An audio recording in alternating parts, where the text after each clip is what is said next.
ቀጥል ክርስቲያን። ኦኬ ያ ምንድነው ብዙ ጊዜ ሙስሊም ኡስታዞች ይሄንን ቶፒክ በግልጽ ሲያብራሩት አይታይም በነገራችን ላይ እና የመጀመሪያው ሰው አዳም እንዴት ወደቀ የሚለውን ነገር ሲናገሩ ሰምታችኋቸው ከሆነ ብዙ ጊዜ ደጋግመው የሚናገሩት ነገር ምንድን ነው? እኛ አዳም ባጠፋው እኛ ምን አገባ።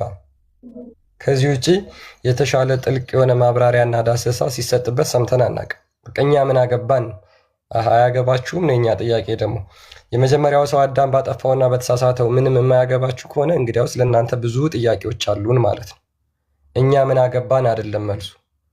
ወይ አይዘር አታውቁትም፣ አለበለዚያ እስልምናችሁን ሙሉ ለሙሉ የሚድድ ስለሆነ ማለት ነው። ጥልቀት ትንሽ ጠለቅ ብላችሁ ብታብራሩት ቀጥታ እስልምናን ሐሰት የሚያደርግ አስተምሮ ስለሆነ የሰው ልጅ እንዴት ወደቀ የሚለው ከዛ በኋላ ደግሞ እንዴት ነው መዳን ያለበት ወደሚለው ስለሚመጣ ይሄ ደግሞ እስልምናን ሙሉ ለሙሉ ዜሮ ያደርገዋል። ይሄን ደግሞ አይደለም ያው ትንሽ ሊከብዳችሁ ይችላል ሙስሊሞች፣ አይደለም እናንተ ትላልቆች ኡስታዞችና ሼኮች የሚባሉት መሻይኮች እንኳን ይሄንን ነገር በጥልቀት ሲያብራሩት ሰምተን ስለማናቅ ማለት ነው። ደግሜ እንዳልኳችሁ እኛ ምን አገባን በአዳም ባጠፋው ነው። አዳም እዛ አጥፍቷል፣ እሱ በራሱ ይጠየቃል። እኔ ምን አገባኝ በሱ። ከዛ አንጻር ስለሆነ ብዙ ጊዜ ስትናገሩ የምንሰማችሁ ነገረ ድህነት ደግሞ ወሳኝ ጉዳይ ስለሆነ የመጀመሪያው ሰው አዳም እንዴት ተሳሳተ? እንዴት ወደ ምድር ወረደ? ለምን ወረደ? በምን ምክንያት ወረደ? ፍርዱስ ምንድን ነበረ? የሚለውን ነገር ከቻላችሁ ታስረዱናላችሁ ማለት ነው። የቤታችን ህግ እንደዛ ስለሆነ ማለት ነው። ለጊዜው የእናንተን ቶፒክ ታስረዱንና ከዛ በኋላ ደግሞ ከ5 ሰዓት አካባቢ በኋላ የክርስትናው ላይ ያላችሁን ማንኛውንም ጥያቄ መጠየቅ ትችላላችሁ።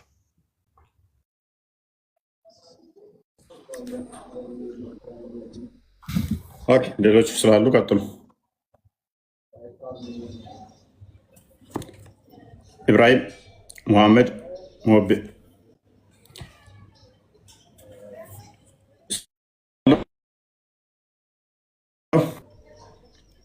ኢብራሂም ይሰማል። ከረፈደ ነበር የገባሁት። እስቲ መድገም ትችላላችሁ? መልካም። አዳምና ሔዋን ከገነት ወጥተዋል አይደለ?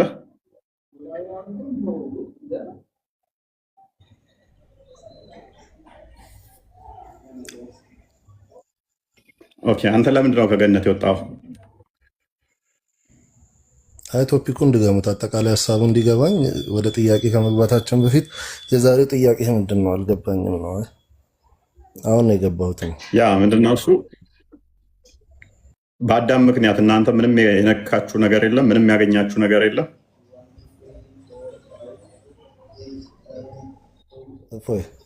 አጠቃላይ ቶፒኩ ምንድን ነው? የዛሬ መወያያው ርዕስ ንጽጽሩ ምንድን ነው ነው አጠቃላይ ርዕሱ በአዳም ስላልሰማሁኝ ነው። ቶፒኩ አዳም ከገነት መባረሩ። አዳም አባታችሁ ነው አይደለ? አልሰማም። ሰው በአባታችሁ ምክንያት እናንተን የነካችሁ ነገር አለ የለም? በቂ እውቀት የለኝም። እሺ ላዳምጠ ከስሮኝ ለማንኛውም በዚህ ጉዳይ ችግር የለም። ዙም ማን ትችላለህ።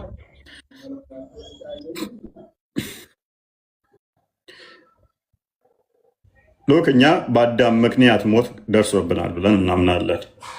ሞት ደርሶብናል። አዳም አባታችን እንደመሆኑ የእሱ ጉስቁልና ለእኛ ደርሷል። ሞት ወደ እኛ መጥቷል ብለን እናምናለን። ሙስሊሞችስ በአዳም ምክንያት ምንም አልደረሰባችሁም ወይ? አዳምስ ምንድን ነው የደረሰበት? በማጥፋቱ ምን ገጠመው? ምንስ አገኘ? ይህንን ሙሀብ ነው የሚለው። ሙሄ ይሰማል?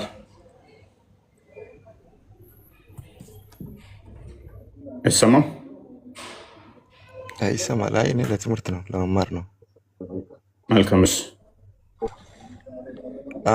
ዊዝ ዩ ሳይድ ኦኬ። ክርስቲያን ነህ?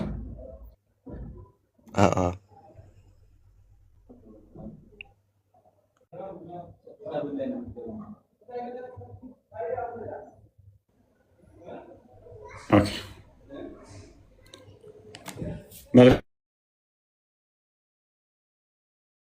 ይህ አብዛኞቹ ለመማር የገቡት። ኤኒዌይስ እንደዛ ከሆነ እሺ እኛው እንሂድበት ማለት ነው። በገነት ውስጥ ምን ነበር አዳም? እንዴት ነበር አዳም? በእኛ አይ ቲንክ አንዴ ክፈተው ክርስቲያን ዘፍጥረት ምዕራፍ 2 ላይ አስቀድሞ የተነገረው አለ። በእኛ ዘፍጥረት ምዕራፍ 1 ላይ ገዥነትን ከተሰጠው በኋላ በቃ ችግር የለውም ሙስሊሞች መማር ትችላላችሁ፣ የምታውቁት ብቻ መመለስ ትችላላችሁ። ይማሩ እንደው ሎክ ዘፍጥረት ምዕራፍ 2 ላይ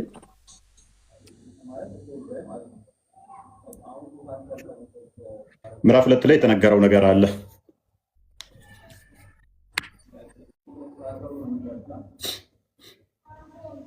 ቁጥር 17 አካባቢ 17 እግዚአብሔር አምላክም አዘዘው ሁሉ ትበላለህ፣ ነገር ግን መልካምና ክፉን ከሚያሳውቀው አትብላ። እቺ ትእዛዝ ነች። የመጀመሪያዊቱ ትእዛዝ ለሰው ልጆች ለአዳም የተሰጠችው ትእዛዝ እቺ ነች። ምክንያቱም የተሰጠበት ምክንያት ደግሞ አዳም ገዢ ተደርጎ ተሾሟል። የገዥነት ስልጣን ተሰጥቶታል። አዳምና እዚህ ጋር አዳምና ሔዋን አሉ፣ እዚህ ጋር ደግሞ እግዚአብሔር አለ፣ በመሀል ደግሞ ፍጥረታቶች አሉ። ስለዚህ ለአዳም ይህንን የገዥነት ስልጣን እግዚአብሔር ሰጥቶታል፣ መልኩን ሰጥቶታል፣ ስልጣን ሰጥቶታል። ገዢ እንዲሆን ለፍጥረታቱ ማለት ነው። ገዢ እንዲሆን ስልጣን ሰጥቶታል። ስለዚህ ስልጣን ከሰጠው ስልጣን ተሰጥቶታል። ከስሮነች ተማሪ ስልጣን ተሰጠው። ምንድነው እሱ? አዳም በፍጥረታት ላይ ገዢ ሆኗል ማለት ነው። ገዢ ከሆነ ደግሞ እሱ በተመሳሳይ ለፍጡራን መገዛት ለፈጣሪ መገዛት መቻል አለበት። ለፈጣሪ መገዛት መቻል አለበት። ለፈጣሪ እንዲገዛ ደግሞ ህግ ያስፈልጋል። ይህንን አታድርግ የምትል ህግ ታስፈልጋለች። የመጀመሪያዊቱ ህግ እቺ ነች፣ አትብላ የምትል ማለት ነው። አትብላ። አብዛኞቻችን አሁንም ከእውነት መንገድ የምንርቀው ወደ ተሳሳተ መንገድ የምንሄደው በሆድ ምክንያት ነው። የፈለገ ብለፋ የፈለገ ብሰራ አብዛኞች ኃጢአትህ ለሆድህ ነው፣ ለሆድ ነው ማለት ነው። ሰው አዳምና ሔዋንም አትብላ በምትለው ህግ ለፈጣሪያቸው እንዲገዙ ታዘው ነበረ። ሁሉን ትበላላችሁ ተብለው ተፈቅዶላቸው አንዲትን ብቻ በመጠበቅ ለፈጣሪ ተገዢ መሆናቸው ማሳየት ነበረባቸው። ነገር ግን መልካምና ክፉን ከሚያሳውቀው ዛፍ አትብላ፣ ከእርሱ በበላ ቀን ሞትን ትሞታለህ። ከፈርገው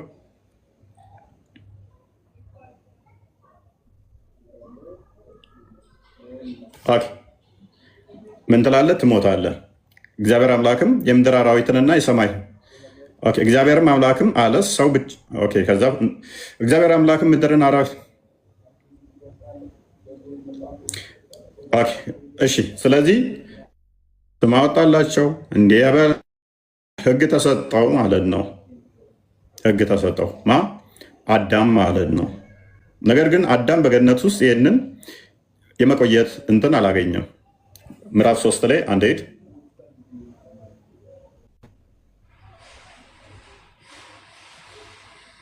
ምዕራፍ 3 ላይ ሉክ ምዕራፍ 3 ላይ እባብ በእግዚአብሔር አምላክ ከተፈጠረ ከምድር አውሬ ሁሉ ይልቅ ተንኮለኛ ነበረ። ሴቲቱንም በውኑ እግዚአብሔር ከገነት ዛፍ ሁሉ እንዳበሉ አዟልን አላት። እንዳበሉ ተብለው አንድ ዛፍ ነበር የተከለከሉት። የእባብ ተንኮል የሴጣን ተንኮል ግን ምንድነው? ሁሉንም እንዳበሉ አዟልን የሚል ሁሉ የምትል ጨመረባት ማለት ነው። እግዚአብሔር ህግ ኃይለኛ ጠንካራ ለማስመሰል ቁጥር 2 ላይ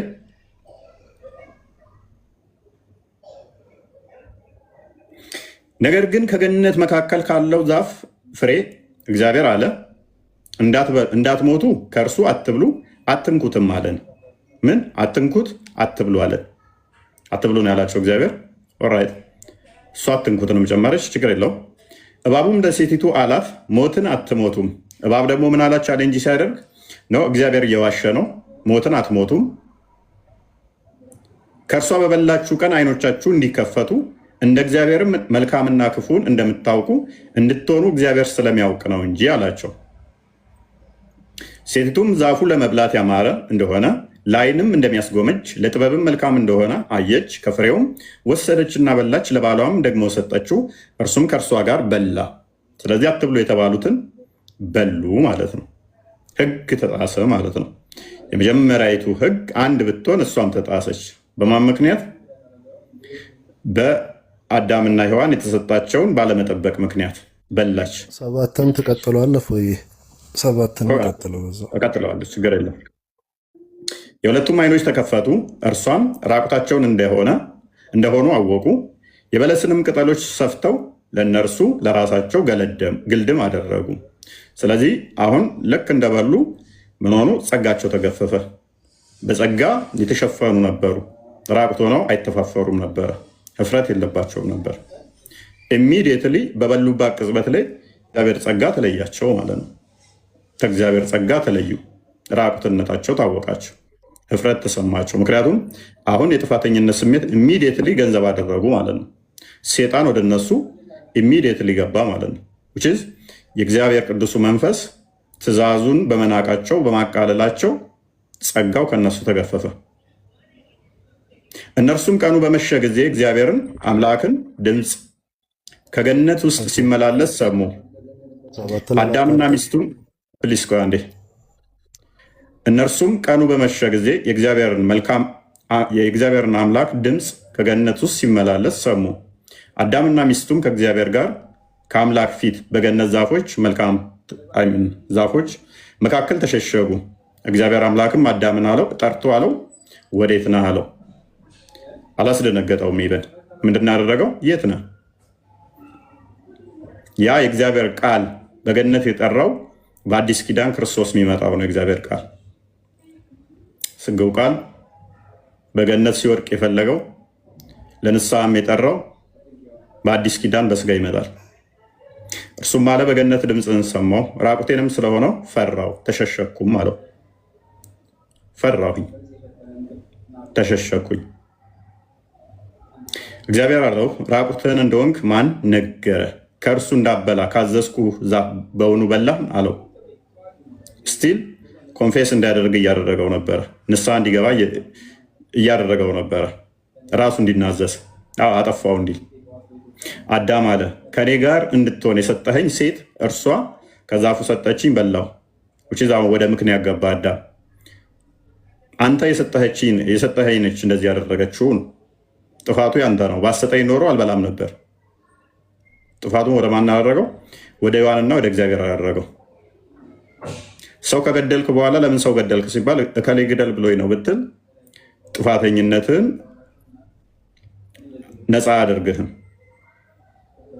በተፈጥሮ ሰው እንዳገል ተተባልክ በኋላ ኖርማል የሀገሪቷም ህግ እንትን ቢልህ አይ ሰንበዲ ግደል ብሎኝ እኮ ነው የገደልኩት ብትል ምክንያት አያድንህም። እግዚአብሔር አምላክም ሴቲቱን ይህን ያደረግሽው ምንድን ነው አላት። ሴቲቱም አለች እባብ አተኝና በላው። እሷ ምንድን ነው ያደረገችው? ወደ እባብ ማሳበብ ነው። አንድ እዚህ ላይ ብሬክ ላድርጋችሁ። ዘፍጥረት ምዕራፍ 1 ላይ አስቀድሞ ቁጥር 28 ላይ የእባብ ገዢ ሆነዋል እኮ። እባብ እነሱ ሊገዛቸው አይችልም። እነሱ ገዢ ሆነው ሳለ እሱ ሊያዛቸው አይችልም። እነሱ አዛዥ ሆነው ሳለ እነሱ የበላይ ሆነው ሳለው በበታቻቸው ቻሌንጅ መደረጋቸው ራሱ አሁን የበላያቸው ቢሆን ኖሮ አይ ገዢ ስላልሆኑ እሱ ገዢያቸው ስለሆነ አዛቸው ነው ይባል ነበረ ነው። እግዚአብሔር ገዢ አድርጓቸዋል። በእንስሳት ላይ በማንኛውም ላይ ገዢ አድርጎ ሾሟቸዋል። ገዢ ከሆኑ በኋላ በሚገዙት እንትን የተባሉት ማለት ነው። አይ ገዢ ስላደረገ ለእሱ መገዛት ስላለብን እሱ እንደዚህ ያለንን ማድረግ ግዴታችን ስለሆነ ብለው እንኳን ምክንያት ማቅረብ አይችሉም። ይህም ማይናገረው ድምፅ አውጥቶ ሲናገር መጠርጠር ነበረባቸው። ሴጣን ቀጥታ አይደለም የመጣባቸው፣ በእባብ ልብ አድሮ ነው የመጣባቸው። ከመቼ ወዲያ ነው አንተ መናገር የጀመርከው ብለው ቻሌንጅ ማድረግ ይችሉ ነበረ። አንተ ከመቼ ወዲያ ነው ማውራት የጀመርከው ብለው ቻሌንጅ ማድረግ ይችሉ ነበረ። ሌላ እሱም ማድረግ እንኳን ባይችሉ እሱም ማድረግ እንኳን ቢከብዳቸው ኦኬ እኛ እግዚአብሔርን እንድንሆን እየመከርከን ነው። አንተ ራስህ እኮ አልሆንክም። አንተ ዘላለማዊ ሳትሆን አንተ እግዚአብሔርን ሳትሆን እኛ እንድንሆን ለምን አንተ ገዢ ሳትሆን ተገዢ ሆነ ሳለ እኛን ገዢ እንዳትሆኑ ፈርቶ ነው ለምን ትለናለህ? አንተ አትሆንም ነበር? ቀድሞ መጠየቅ ይችሉ ነበር። አልጠየቁም። ስለዚህ በዚህ ምክንያት ኃጢአት ገባባቸው ማለት ነው። ሔዋን ቀርባ በላች፣ ለባሏም አበላችሁ። ምክንያት አያድንም። አዳም ወደ ሔዋን ቀሰረ፣ ሔዋን ወደ እባብ ቀሰረች። ምክንያት አያድንም። ስለዚህ ፍርድ መጣባቸው ማለት ነው። ፍርዱ መጣባቸው። ስለዚህ ይሄ ፍርድ ምን አመጣ? ቁጥር 19 አድርገው።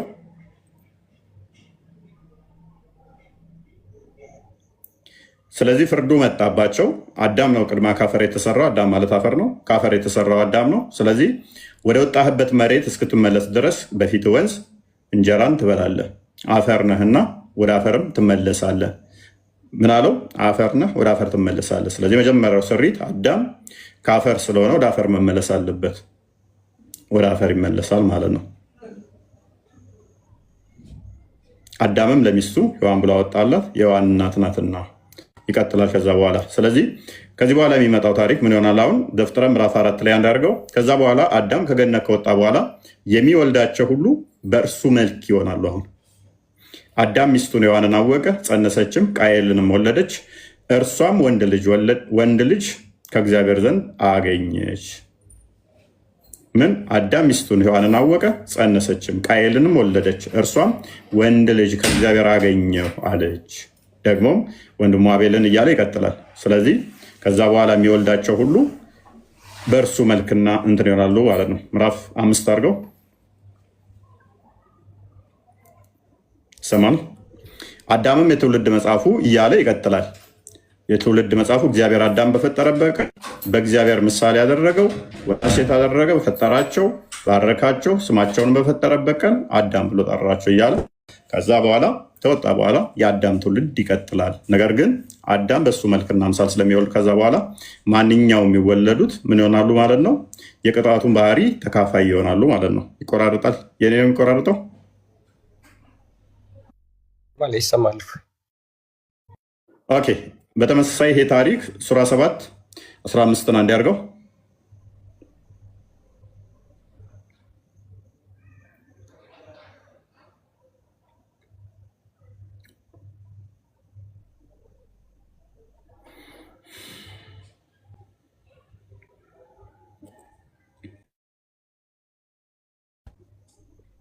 አንተም ከሚቆዩት ነህ አለው።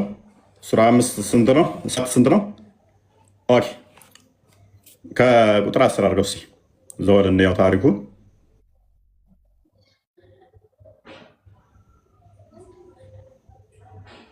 ይቆራርጣል የሚል አለ። ይቆራርጣለሁ እንዴ? አይ ትንሽ አንዳንዴ ይቆራርጣለሁ ካለ ላግ ያደርግብሃል።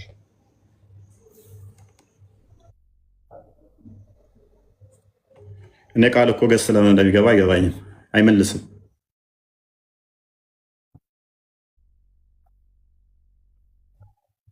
እሺ ደህና ነው። እቆራርጣለሁ ወይ?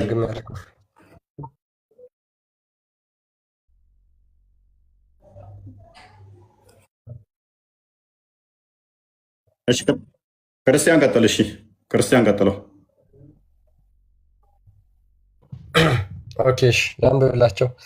ሱራ 7 ያው እንግዲህ ይሄ ታሪክ በእስልምናው ምንድነው ያለውን ነገር ደግሞ የክርስትናውን አሁን ስላየ ነው ቶፒካችን እስልምናው ላይ ስለሆነ ማለት ነው። ሱራ 7 ቁጥር 10 ጀምሮ በምድር ላይ በእርግጥ አስመቸናችሁ በእርሷም ላይ ለእናንተ አንዴ መሐመድ ሚሳርግ በምድር ላይ በእርግጥ አስመቸናችሁ በእርሷም ላይ ለእናንተ መኖሪያዎች ያደረግንላችሁ ምስጋናችሁ በጣም ጥቂት ነው። በእርግጥ ፈጠርናችሁ ከዚያም ቀረጽናችሁ ከዚያም ለመላእክቶች ለአደም ስገዱ አልን፣ ወዲያውም ሰገዱ፣ ኢብሊስ ሲቀር ከሰጋጆቹ አልሆነም ብሎ ይናገራል። ቁጥር 11 ላይ ማለት ነው። 12 ላይ አላህም ባዘዝኩ ጊዜ ከመስገድ ምን ከለከለህ አለው።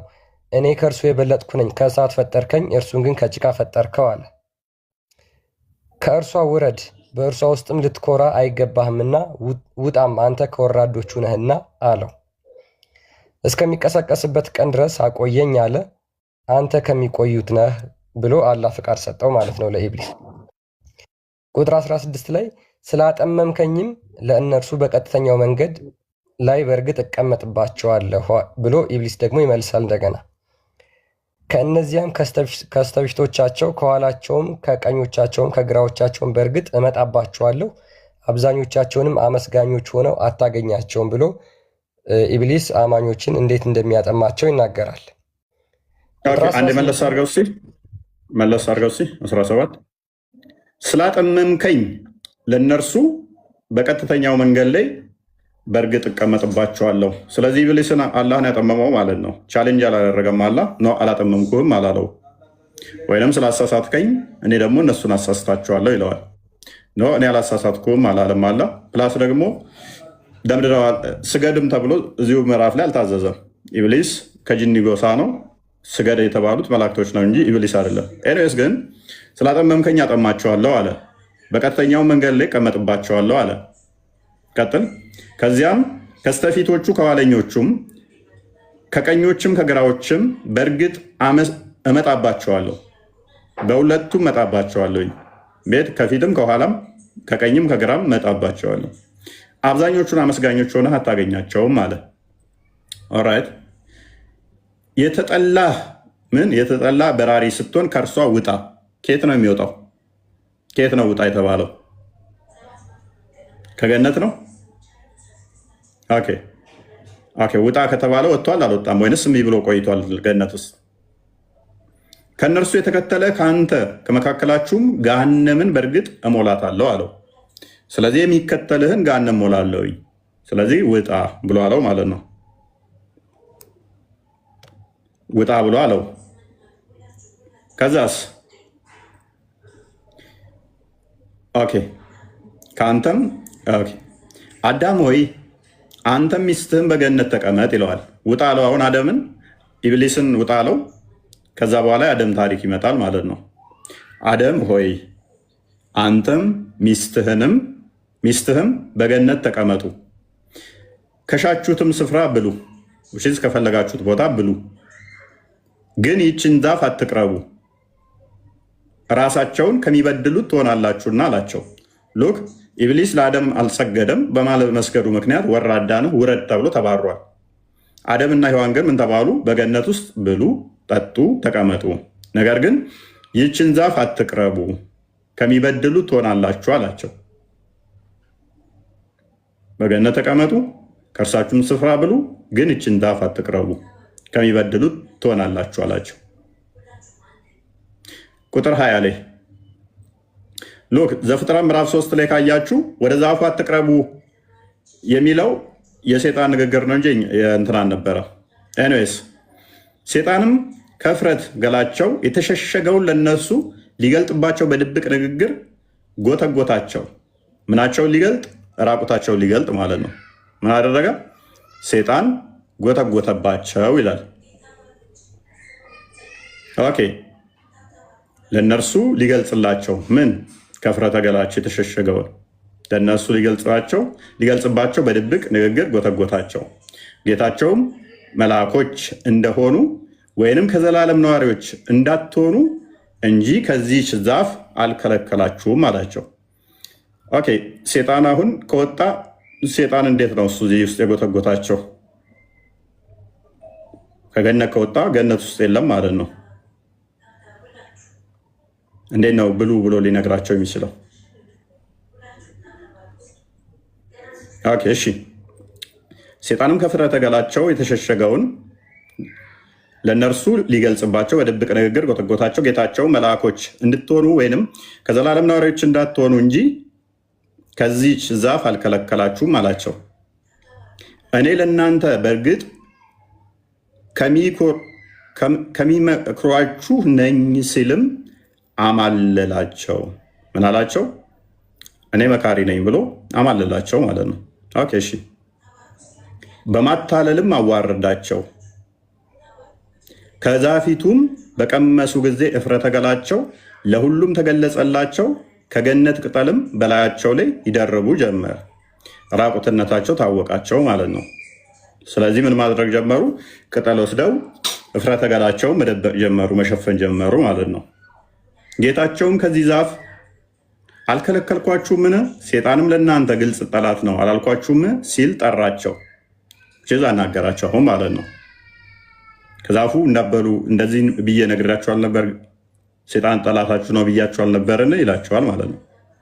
ጌታችን ወይ ነፍሶቻችንን በደልን፣ ለእኛ ባትምር ባታዝንልንም በእርግጥ ከከሳሪዎቹ እንሆናለን አሉ። 8 ኦኬ ከፈረው ከፊላችሁ ለከፊላችሁ ጠላት ሲሆን ውረዱ፣ እናንተም በምድር ላይ እስከተወሰነ ጊዜ መርጊያና መጠቀሚያ አላችሁ አልናቸው። ማና ማን ነው ጠላት የሆኑት? ኢብሊስና አደምና ሔዋን ናቸው ወይንስ ሔዋንና አዳም ናቸው ጠላት የሆኑት? ምክንያቱም ውረድ ቅድምም ተብሏል እኮ ኢብሊስ፣ እዚህ ጋም ደግሞ እንደገና አሁንም ደግሞ ውረድ ይላል። ከፊላችሁ ለከፊላችሁ ጠላት ሲሆን ውረዱ፣ አንዳችሁ ለአንዳችሁ ጠላት ስትሆኑ፣ ከፊላችሁ ለከፊላችሁ የሚለው ብዛትንም ያሳያል። ከፊላችሁ ለከፊላችሁ ጠላት ስትሆኑ ሲሆን ውረዱ፣ ለእናንተም በምድር ላይ እስከተወሰነ ጊዜ መርጊያና መጠቀሚያ አላችሁ አላቸው። በእርሷ ላይ ትኖራላችሁ፣ በእርሷም ላይ ትሞታላችሁ፣ ከእርሷም ውስጥ ትወጣላችሁ አላቸው ማለት ነው። ኦኬ ስለዚህ ቴንኪው። ስለዚህ ዘሆል ታሪኩ ምንድነው? እሱ ከገነት እንዴት እንደወጡ እንዴት ኢብሊስ እንዳወጣቸው ነው። ስለዚህ ሙስሊሞች በአዳም ምንድነው እሱ አዳም በገነት ውስጥ ቢሆን ባያጠፋ ኖሮ በገነት መኖር ይችላል ወይንስ ሳያጠፋ መኖር አይችልም? ሳያጠፋ መኖር አይችልም። ሳያጠፋ መኖር ማይችል ከሆነ ደግሞ ውሺዝ የሚያጠፋ ከሆነ እናንተ በሱ ምክንያት ነው ወይ ከገነት የወጣችሁት? ማለት እሱ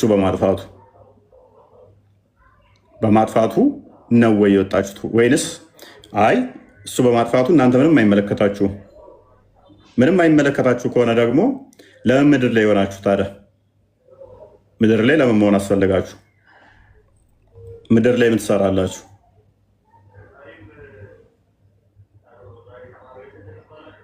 ኦኬ ክርስቲያን ቀጥላ እንዲሆን አምጣ።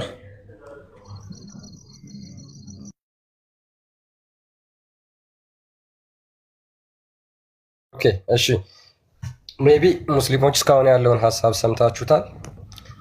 ስለዚህ የእኛ ጥያቄ የሚሆነው ለምን ከገነት ወጣችሁ የሚለው ነው ማለት ነው። እሺ መሐመድ ማይክን ስለከፈት ከአንተ መቀጠል ትችላለህ። ሞዴሬተሮች ከስር ስራችሁን ስሩ። መሐመድ አለ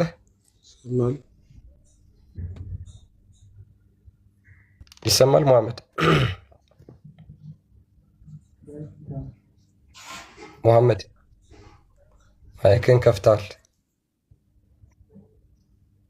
ኦኬ አቡኪ ዛሬ ብዙ መመለስ አልፈለጋችሁም ሙስሊሞች። በጣም ከባድ ቶፒክ ስለሆነ ነው። በነገራችን ላይ ለእናንተ በጣም ውስብስብ ነው እናንተ ጋር ያለው ማለት ነው። ውስብስብ የተወሳሰበ ነው። ይሰማል? አቡኪ አለ? ያ ቀጥል። ይሰማል? ሰምተዋል? ጥያቄውን ሰምተዋል? አይሰማም እንዴ? ይሰማል? መሐመድ አይሰማም? ይሰማል? ከስር ድምጼ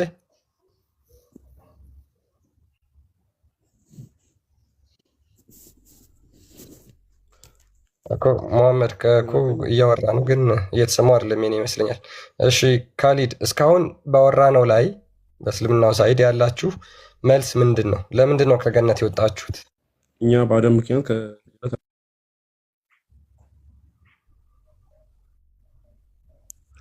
ቀጥል። ከገነት የወጣማ አደም፣ እኛ በአደም ምክንያት ከገነት አልወጣንም። መጀመሪያም ሲፈጥራል ለዚህ ምድር ነው መጀመሪያ መፈጠራል። ምድርም ያዘጋጀው ለኛ ነው።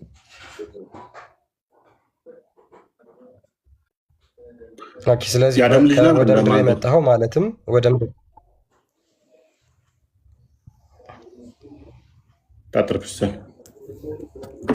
መጀመሪያም ያው ሲፈጥረው ወደ ምድር እንደሚመጣ ፈጣሪ ያውቃል። እውቀት ስለ እውቀት አይደለም እየጠየቅን ያለው። ፈጣሪ አሁን ያውቃል ምናምን ሳይሆን ሁሉን ነገር ፈጣሪ እንደሚያውቅ እናውቃለን። ነገር ግን ሰው በተሰጠው ነገር አስቀድሞ ገነቱ ስለተፈጠረ ማለት ነው እንደዛ ስለምታምኑ፣ ስለዚህ የነበረውም ጊዜያዊ ገነት ነው። አደም ቆይ አንዴ ችግር የለውም ማስረጃ ታመጣለህ። ዘላለማዊ ገነት አልነበረም። ስለዚህ ዘላለማዊ ገነት ደግሞ ኃጢአት የለም። አደም ለምንድን ነው ከገነት የወጣው?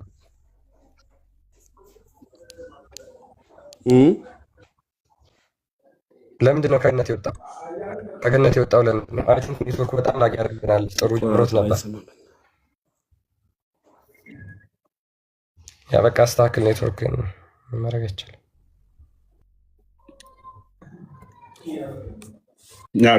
አዳም ኃጢአት ባይሰራ ከገነት ይወጣል አይወጣም? እሺ ይሰማል። ጠይቀው ነበር። ትሰማለህ? እስካሁን እያወራቸው የነበረው የአዳምና የሔዋንን ታሪክ ነው እንጂ የጠቅላላ የሰው ልጆችን ታሪክ አይደለም። እኛ የምናውቀውም የምንጠየቀውም በምድር ላይ ከተፈጠርንበት ጊዜ ጀምሮ ያውም ከተፈጠርንበት የአዳም ልጅ ነህ አይደለም? የአዳም ልጅ ነህ አይደለም? አዳም የት እንደወለደ ማተር ያደርጋል። አትረብሽ ነው አትረብሽ ሚቱ አድርገህ። ስለዚህ አዳም የት እንደወለደ ማተር ያደርጋል ማለት ነው። እኔ የአዳም የልጅ ልጅ ነኝ እያልኩ ነው። እኔ የምጠየቀው ከምትጀምሩ መሰለህ፣ በውልደቴ ራሱ አልጠየቅም። እኔ የምጠየቀው ራሴን ካወቅኩበት ጊዜ ጀምሮ ማለትም ክፉና ደጉን ከምለይበት ሰዓት ጀምሮ ባለው ነው እንጂ አንድ ሕፃን ለምሳሌ በሕፃንነቱ ቢሞት ማለትም ክፉና ደግ ሳይለይ ቢሞት በልጅነቱ ላጠፋቸው ጥፋቶች ፈጣሪ አይጠይቁም ያንን ሕፃን ልጅ ማለት ነው። እኛ የምንጠየቀው ራሳችንን ካወቅን ጀምሮ እስካሁን ስታወራ የነበርከው የአዳም ታሪክ ነው። አይ ራስን ከማወቅ አለማወቅ አይደለም እኮ። ስለዚህ አዳም ምድር ላይ ስለወለደ ምድር ላይ ያለው ነገር ይደርስብሃል። ግልጽ እኮ ነው። ገነት ብትወለድ ኖሮ ገነት ያለው ነገር ነው ሼር የምታደርገው። ምናልባት ገነት እኮ ብንሆን ኖሮ እኛ ላንወለድም እንችል ነበረ። እሱ ሞስት ፕሮባብሊ ለዛ አሁን ምን መሰለህ እፎይ፣ ስለዚህ ከገነት ውጭ መውለዱ ፈጣሪ ምንድነው ሴኔ ፖይንት። ስለዚህ አሁን ምን አልከህ አንተ? በገነት ውስጥ ከሆን ላንወለድ የምንችል ነበር የሚለውን እንትን ያልከው። ከገነት ውጭ ብትሆን ደግሞ ከገነት ውጭ በመሆኑ ወለደህ ማለት ነው አይደለ? ስለዚህ አንተ ባልከው መሰረት ስለዚህ ከአዳም የሆነ ነገር አገኘህ ማለት ነው። ከገነት በመውጣቱ ምክንያት ብቻ እንድትወለድ ሆንክ ማለት ነው። ልክ ነው። ስለዚህ ከአዳም የወረስከው ምንድን ነው? መውለድና መዋለድን መጣብህ ማለት ነው። ከአዳም ውርስ ሳይሆን የፈጣሪ ፍላጎት ነው። ከአዳም ተወልዶም እኮ ማይወልድ አለ አይደል? አይ አንተ ባልከን መሰረት ገነት ውስጥ ቢሆን ኖሮ አልከን፣ ገነት ውስጥ ቢሆን ኖሮ ላይወልድም ይችላል አልከና። አይ ገነት ውስጥ እኛ ላንፈጠር እንችል ነበር ነው ማለት መላእክቶቹ ነበሩት። ላትፈጠር ትችላለህ። ያ ማለት ደግሞ እንዳካል ነበረ። ከገነት መውጣቱ አንዱ እዛው ገነትም ላይ ያለ ይኸውልህ ፈጣሪ ወደ ምድር ሊመጣ እንደሚችል ቀድሞ ማወቅ አለው። ሰው ብቻ እውቀቱን ያልጠየቀው ኢብራሂም። እኔ ስለ እውቀት አይደለም እውቀት ሳይሆን ሼር የምታደርጋቸው ነገሮች አሉ አይደለ? አዳም አባት እንደመሆኑ መጠን በገነት ውስጥ ምን ነበር የገጠመው? በገነት ቢሆን ምን ነበር የሚያገኘው? አይታወቅም። ያ ያልተኖረ ህይወት ነው። ፊውቸር ምንም መገመት አንችልም። እንዴት አይታወቅም? ነግሮታል እኮ በገነት ውስጥ ከቆየ ይሄን ታገኛለህ ብሎታል እኮ። ምን ጥፋት ባታጠፋ ነው ያ ጥፋት እንደሚያጠፋም ያውቃል እኮ ነው የምልህ። እንደዛ ከሆነ ስለዚህ ጌም እየተጫወተ ነበር እያልከኝ ነው አንተ ደግሞ። እንደዛ ከሆነ ማውራት ያለብን የለም። ከምን አንጻር መሰለህ ኢብራሂም፣ አሁን ምን መሰለህ የአዳም ዕዳ አለብህ ነው የምትለኝ አንተ?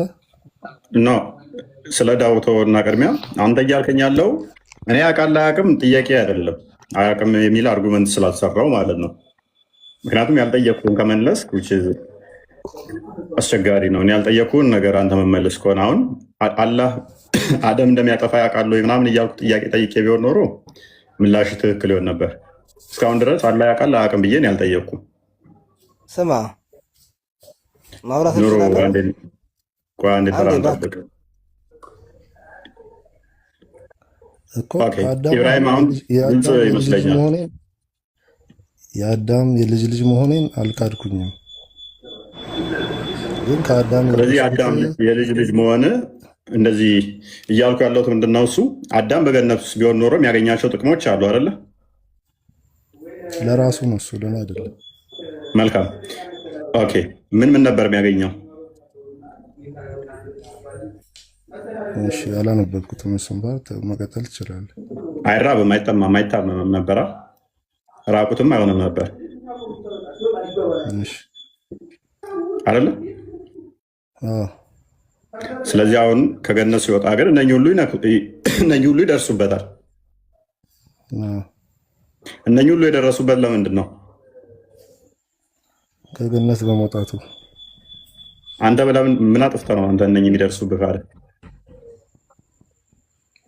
በምድር ላይ በመወለዴ ነው። ስለዚህ በምድር የወለደህ ደግሞ ማን ነው? አዳም። ያው በአዳም በኩል የልጅ ልጅ ሆኜ መጣሁ። ስለዚህ ምድር ላይ ስለወለደ እነኚህ ሁሉ እሱ ላይ የደረሱት አንተ ላይ ደረሰ ማለት ነው። መራብ፣ መጠማት፣ መድከም፣ ራቁት መሆን። ስለዚህ እኛም እያልን ያለ ነው ይሄንን ነው። ለእሱ ቅጣት ነው። ለእሱ በቅጣት መልክ ነው ያ ነገር የሆነ። አንተ ግን ሼር አደረግከው። አንተ ግን የእሱ ሼር ባህሪ ያደረግከው። አንተ ባህሪ ያደረግከው። ለእኔ የሰው ልጅ ፈጣሪ ሲፈጥር መንገድ አድርጎ የፈጠረበት የመንገድ ሁኔታ ስለሆነ በዛ መንገድ መፈጠር ነው የማውቀው። ምናልባት ለአዳም እንደ ቅጣት አይደለም። አንተ ከአዳምና ከሔዋን አንተ የተለየ ፍጥረት ነህ እንዴ? ወይንስ የነሱ ልጆች ነው? እኔ በገነት የነሱ ዘር ነህ አይደል? የነሱ ዘር ነህ። በገነት አለ ኖ ሎክ ራስ ምን አልከን መሰለህ? ቆይ ምን አልከን መሰለህ? ራስ እነኚህ ሁሉ እንደነኩ ተማመንናል። እነኚህ ሁሉ ደግሞ የነኩ ምድር ላይ መወለድ ነው። ምድር ላይ እንድትወለድ ደግሞ አዳም ምድር ላይ ስለወለደ ነው። ሌላ ምንም ነገር የለም። አዳም ምድር ላይ ከወለደ እሱ ላይ የደረሰው ነገር ሁሉ አንተ ላይ ደርሶባል። ምንም ድናይ ብታደርግም ኢብራሂም፣ ምንም ብክድም እሱ ከገነት ከወጣ የሚያገኛቸው በሙሉ አንተ ላይ ደርሰውባል። አሁን እንዴት የመቀበል የአይምሮውን ጉዳይ ሜይ ቢ እንትን ለማለት ጉዳይ ካልሆነብህ በስተቀር በገነት ካለ አዳም አይራብም።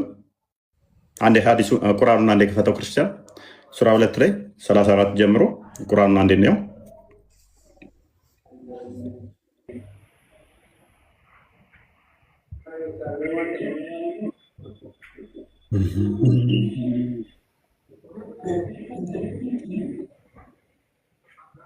እሺ ሱራ 20 ከቁጥር 17 ጀምሮ እንደዚህ ይላል። አልንም አደም ወይ ይህ ለአንተ ለሚስትህም በእርግጥ ጠላት ነው።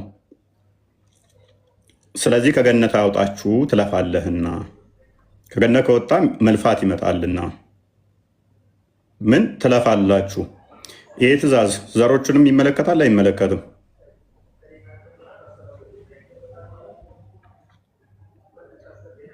ኢብራሂም አንበባ እንደ አለም አደም ሆይ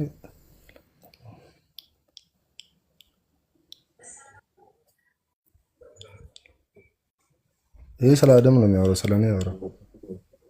ስለዚህ አንተ ሳለፋ ነው የምንኖረው ማለት ነው ምድር ላይ።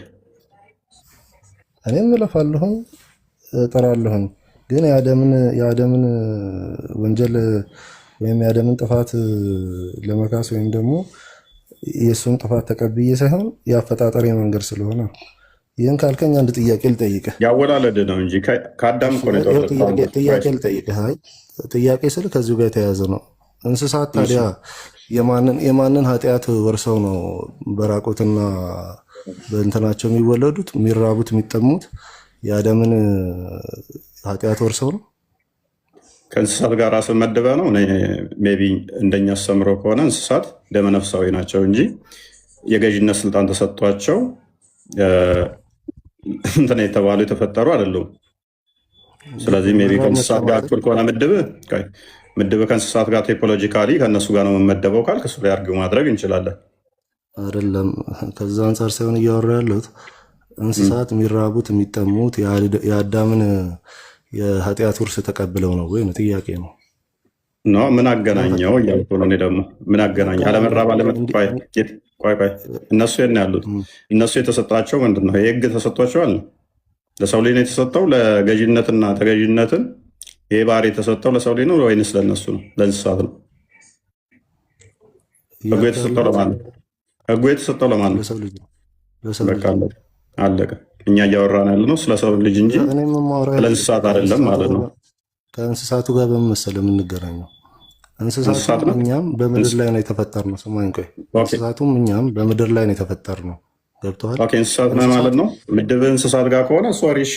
ስለዚህ አዳም በገነት ውስጥ አዳምን የተፈጠረው አዳምን የተፈጠረው በገነት። ኦኬ፣ ከአንተ ጋር ምን አገናኘው ታዲያ? እንዴት ከወጣ እንዴት ሊራብ ይችላል? መፈጠሬን ነው የማውቀው። እዚህም መፈጠሬን ነው የማውቀው። እሱ ነው የወለደህ እንጂ ፈጣሪ ፈለገ። እሱ ነው የወለደህ። እሱ ነው የወለደህ። የአደም የልጅ ልጅ ልሁን እንጂ እኔን አደም አልፈጠረኝም እኮ። እሱ ወልዶሃል። የአዳም ልጅ አይደለም ወይ? እኮ የአዳም ልጅ ከሆንክ የእሱን ባህሪ ሼር ታደርጋለህ አታደርግም? ላላረግ እችላለሁ። እያንዳንዱ ባህሪውን የግድ ሼር አደርጋለሁ ማለት አይደለም። ብዙ የሚለያየን ባህሪ አለ ከአደም ጋር። ለምሳሌ ሜይ ቢ ኃጢአት እንዳትለኝ እሱ ባህሪ ስላልሆነ ምንድን ነው ሼር ማታደርገው ከእሱ ባህሪ? እንግዲህ አደምን ባህሪ በደንብ በጥልቀት አላውቀውም። ኦኬ ኤኒዌይስ፣ እሺ ስሞችን እንስሳቶችን የት ነው ያወጣላቸው አዳም? ከእንስሳት ጋር ራስን ስለመደብ ራሴን አልመደብኩኝም። የት ነው ያወጣላቸው? እንስሳቱ ላይ እነ ስማቸውን ያወጣላቸው። እዚህ ነው የተፈጠርነው። እኔ የማውቀው እዚህ መፈጠር ነው። የምጠየቀው የት ነው ያወጣላቸው? የት ነው ያወጣላቸው? እዚህ ለተፈጠረው ነገር ነው። የት ነው ያወጣላቸው እንስሳቶች ነው? ምክንያቱም ከዚህ ጋር ስለሚገናኝ የአዳም ልጅ አይደለም ወይ ነው ጥያቄው። እኔማ ነኝ እኮ ኢብራሂም እኮ ነው ድናይ እያደረገ ያለው እንጂ እኔ እኮ ነኝ እያልኩ ነው። የአባቴን ባህሪ ሼር አደርጋለሁ እያልኩ ነው። አባቴ ድህነት ላይ ከወለደኝ ድህነትን እካፈላለሁ። መመለስ ትችላለህ እኮ የአደም ዘር ነኝ እኔ። ሁሉም የአዳም ልጅ ነው አይደለም? ያ ታዲያ ስለዚህ የአዳም ልጅ ከሆንክ ደግሞ ብቻ ናቸው የአዳም ልጅ። የአዳም ልጅ ከሆንክ ደግሞ ከአዳም ሼር የምታደርገው ነገር አለ የለም? ከአባት በባህሪ ሼር የማደርገው ነገር አለ እያልኩ ነው። ኃጢአቱን ሼር ታደርጋለህ የሚለኝ ቦታም የለውም። አሁን እኔ በቁርአን ነው ቅጣቱ እኮ አንተም ላይ መጥቶብሃል እያልኩ እኮ ነው። ቅጣቱ አንተ ላይ መጥቶብሃል። ቅጣቱ እኮ አንተም ላይ መጥቶ ኢብራሂም አትራብም? ትራባለህ? አትራብም? እሺ እጠማለሁ። አባትህ ግን አዳም አይራብም። ቆይ አዳም የሰውነት ባህሪ ተሆነ አዳም ለምን አይራብም ነበር? ካለ በገነት ካለ አይራብም እኮ መላክ እያለ ነው። አዳም መላክ ነበር እንዴ? ሶሪ በገነት መላክም ብለው ብቻ በገነት እያለ ስለ እሱን አላቅም። መላክ ይሁን ሰው ይሁን አላቅም። ብቻ ግን በገነት ሳለ አይራብም። ያ የገነት ባህሪው ነው። ወደ ምድር ከመጣ በኋላ ስለዚህ ባህሪውን ቀየረ ማለት ነው። ቴንኪው። ስለዚህ ባህሪውን ቀየረ እያልከኝ ነው። ስለዚህ ኦኬ፣ ስለዚህ አንተ የተቀየረውን የአዳምን ባህሪ ይዘሃል ማለት ነው። ይጅ ባህሪውን እጃለሁኛ። ታዲያ ባህሪውን ጋር እኮ ነው የሚያውቀለው። የአዳም ባህሪ ሼር አድርገሃል ማለት ደግሞ በአዳም ምክንያት የመጣ ነገር ገጥመዋል። ባህሪውን ሼር አድርገሃል ማለት አባይ አደም አትብላ የተባለውን ዕፀ በለስ ስለበላ አሁን እኮ አልከኝ እኮ ራስህ ገነት ውስጥ የነበረው አዳምና ምድር ላይ ያለው አዳም ይለያያሉ ካልከኝ እኔ የምድራዊውን አዳም ነኝ ካልከኝ በባህሪ የምድራዊ አዳምን ነው የሚመስለው። ኦኬ ቴንኪው ጨርሰናል። እኔ ምክንያቱም ሁለት አይነት አዳም እየነገርከኝ ስለሆነ ማለት ነው። ከጥፋት በፊት የነበረና ቆይ ከጥፋት በፊት የነበረ አዳም አለ፣ ከጥፋት በኋላ የነበረ አዳም አለ። ስለዚህ እኔ ከጥፋት በኋላ ያለውን አዳም ነው የምመስለው እያለን ነው። ያው ያንን አላውቀውም ጭራሽ አልነበረ። አሁን ለምሳሌ ይሄ ማለት ምን ማለት ነው? ኤክስ የሚባል ሰውዬ ነበረ፣ ጤነኛ ነበረ። ነገር ግን በሆነ በሽታ ታመመና ልጅ ወለደ። የሚወልደው ልጅም ከዛ በኋላ የዛ በሽታ ሼር አደረገ፣ አባቱን በሽታ ማለት ነው። ልጁ ምንድነው? እሱ አባትህ በሽታው ከተያዘ በኋላ ያለውን ሰውዬ ነው ወይንስ ከበሽታው በፊት ነው? እኔ ከታመመ በኋላ ወይም ደግሞ የአምራዜው ሰውነቱ ከገባ በኋላ ለእኔ ያስተላልፎልኛል። እኔ ከአባቴ ጋር መመሳሰለው በሽታው ከተያዘ በኋላ ነው። እንደዛ ያህል ፖይንቱ በሽታው በፊት ሳይሆን ከታመመ በኋላ እኔ በቁርአን ነው የምመራው። ቁርአን ኢብራሂም እስኪ አንድ ቀለል ያለ አዳም ጥያቄ ባጠፋው ልጠይቅህ። አዳም ባጠፋው ጥፋት ኢብራሂም ትጠየቃለህ የሚለኝ ፓርት የለውም። ነገርከኝ እኮ አሁን ባልኩህ እኮ ከታመመ በፊት የነበረው አዳም አይደለሁም በባህሪ አልከኝ። እንመሳሰላለን፣ አልካድኩም። ከታመመ በኋላ ያለውን ግን ሼር አድርጌዋለሁ አልከኝ። አንድ ሰው የሆነ በሽታ ከተያዘ በኋላ እሱን ነው እኔ ከመታመሙ ወይም በሽታው ከመምጣቱ በፊት ያለውን ሰው እየሳው በሽታው ካለበት በኋላ ነው ካልከኝ፣ ስለዚህ በሽታውን ሼር አድርገሃል ነው እኔ አርጉመንት በባህሪ የሌሎቹን እንስማቸው። እስኪ ራጁ የስ እንኳን ደህና መጣ። እሺ እንደና ቆያችሁ። መልካም። የአዳምን ባህሪ ሼር ያደረኩት አለ ብለህ ታምናለህ? ማለትም ከውድቀት በኋላ ያለውን ማለት ነው። ባህሪ ሲባል እንዴት ነው? የሁሉም ሰው ከአዳም በኋላ ነው ሰው ልጅ የተገኘው አይደለም? ሰው ባህሪውም ቢሆን ማንኛውም ነገር ከአዳም ዘር ነው የሚመጣው ማለት ነው። ስለዚህ ዲኤንኤ ባህሪንም ይይዛል አንድ ላይ እና የአዳምን ባህሪ መያዙ ምንድን ነው እንትኑ አዲስ ነገር የሆነብህ ማለት ነው።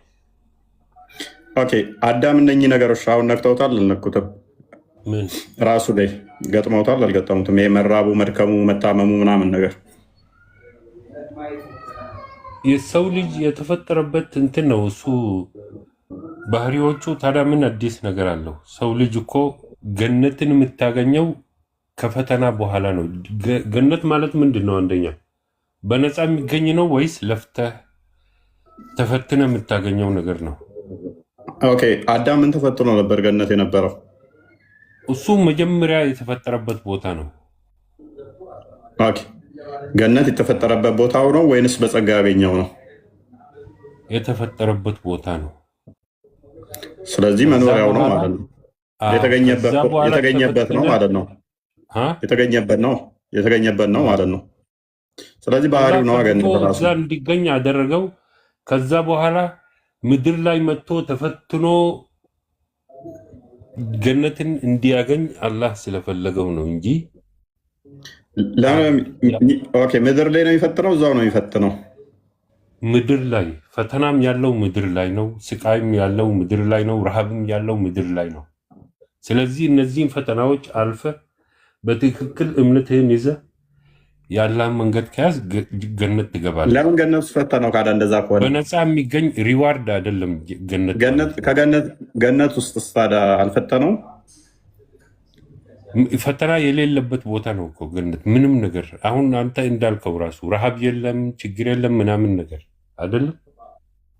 የፈተና ቦታ የት ነው? ምድር ነው። ምድር ላይ አምጥቶ ፈትኖ ያንን ፈተና ያለፈ ያንን ሴጣን እንዴት ሊያሳስተው ቻለ? ሴጣን እንዴት ሊያሳስተው ቻለ? እሱም መሳሳቱን አላህ ፈልጎት ነው። ስለዚህ አላህ ነው ይህንን ወንጀል የሰራው ማለት ነው። በሰይጣን እንዲሳሳት አላህ ፈልጎት ያንን ነገር አደረገው። በስህተቱ ተምሮ ከዛ በኋላ ምድር ላይ እንዲኖር እንዲወልድ አላህ ስለፈለገው ያ ነገር ሆነ ማለት ነው። ከዛ በኋላ የሰው ልጅ ገነትን የሚወርሰው ፈተናዎችን አልፎ ረሃብ። ስለዚህ አሳሳቱ አላህ ነው ማለት ነው።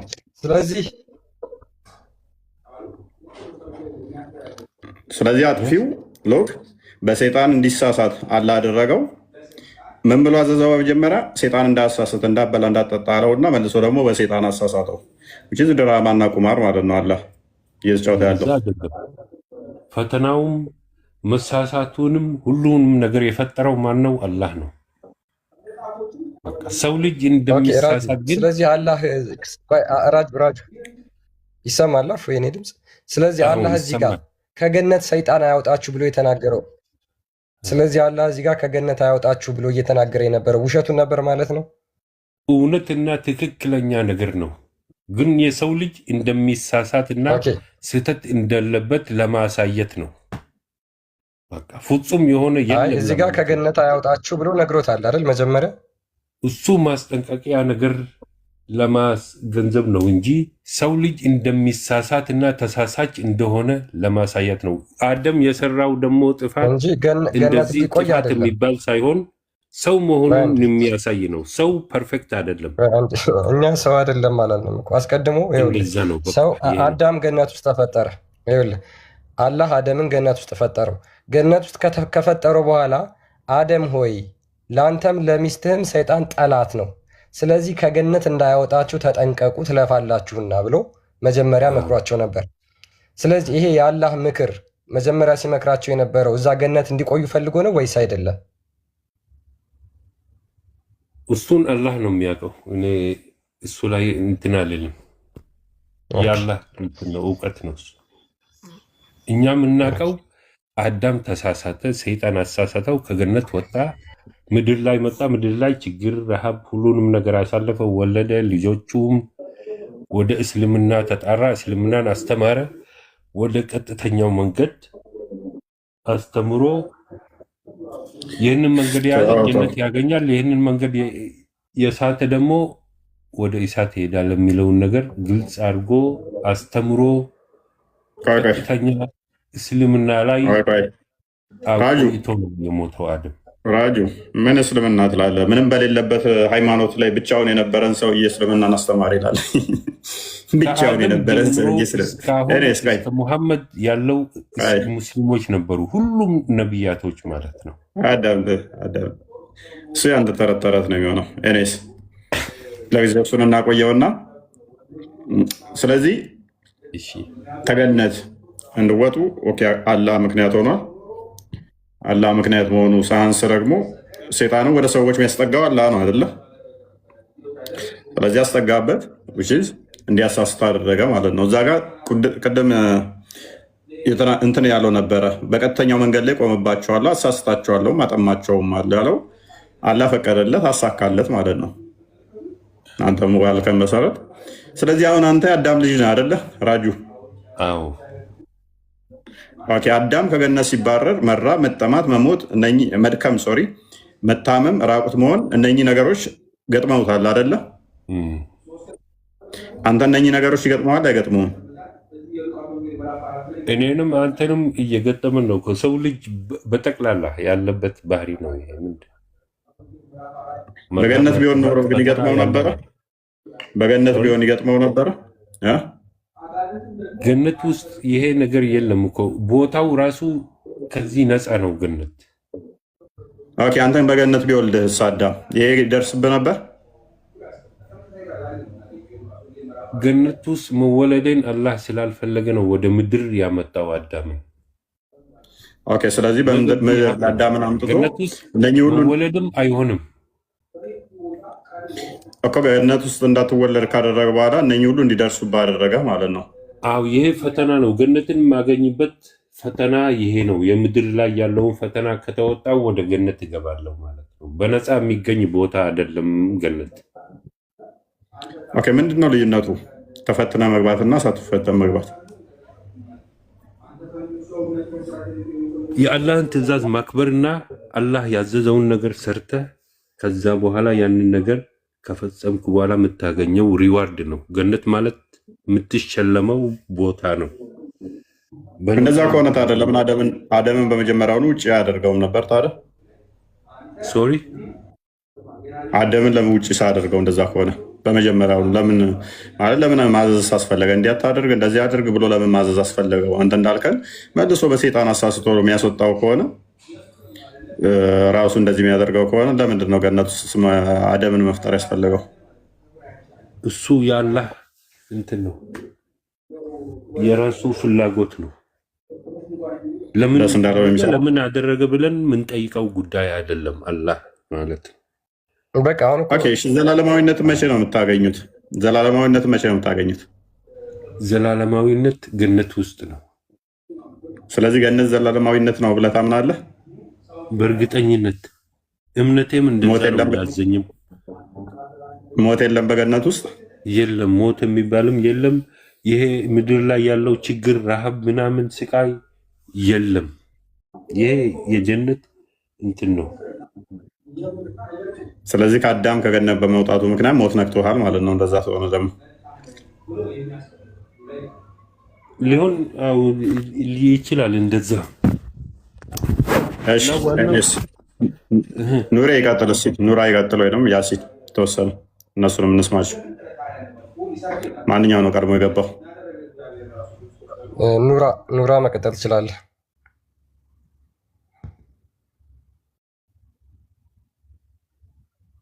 ያሲን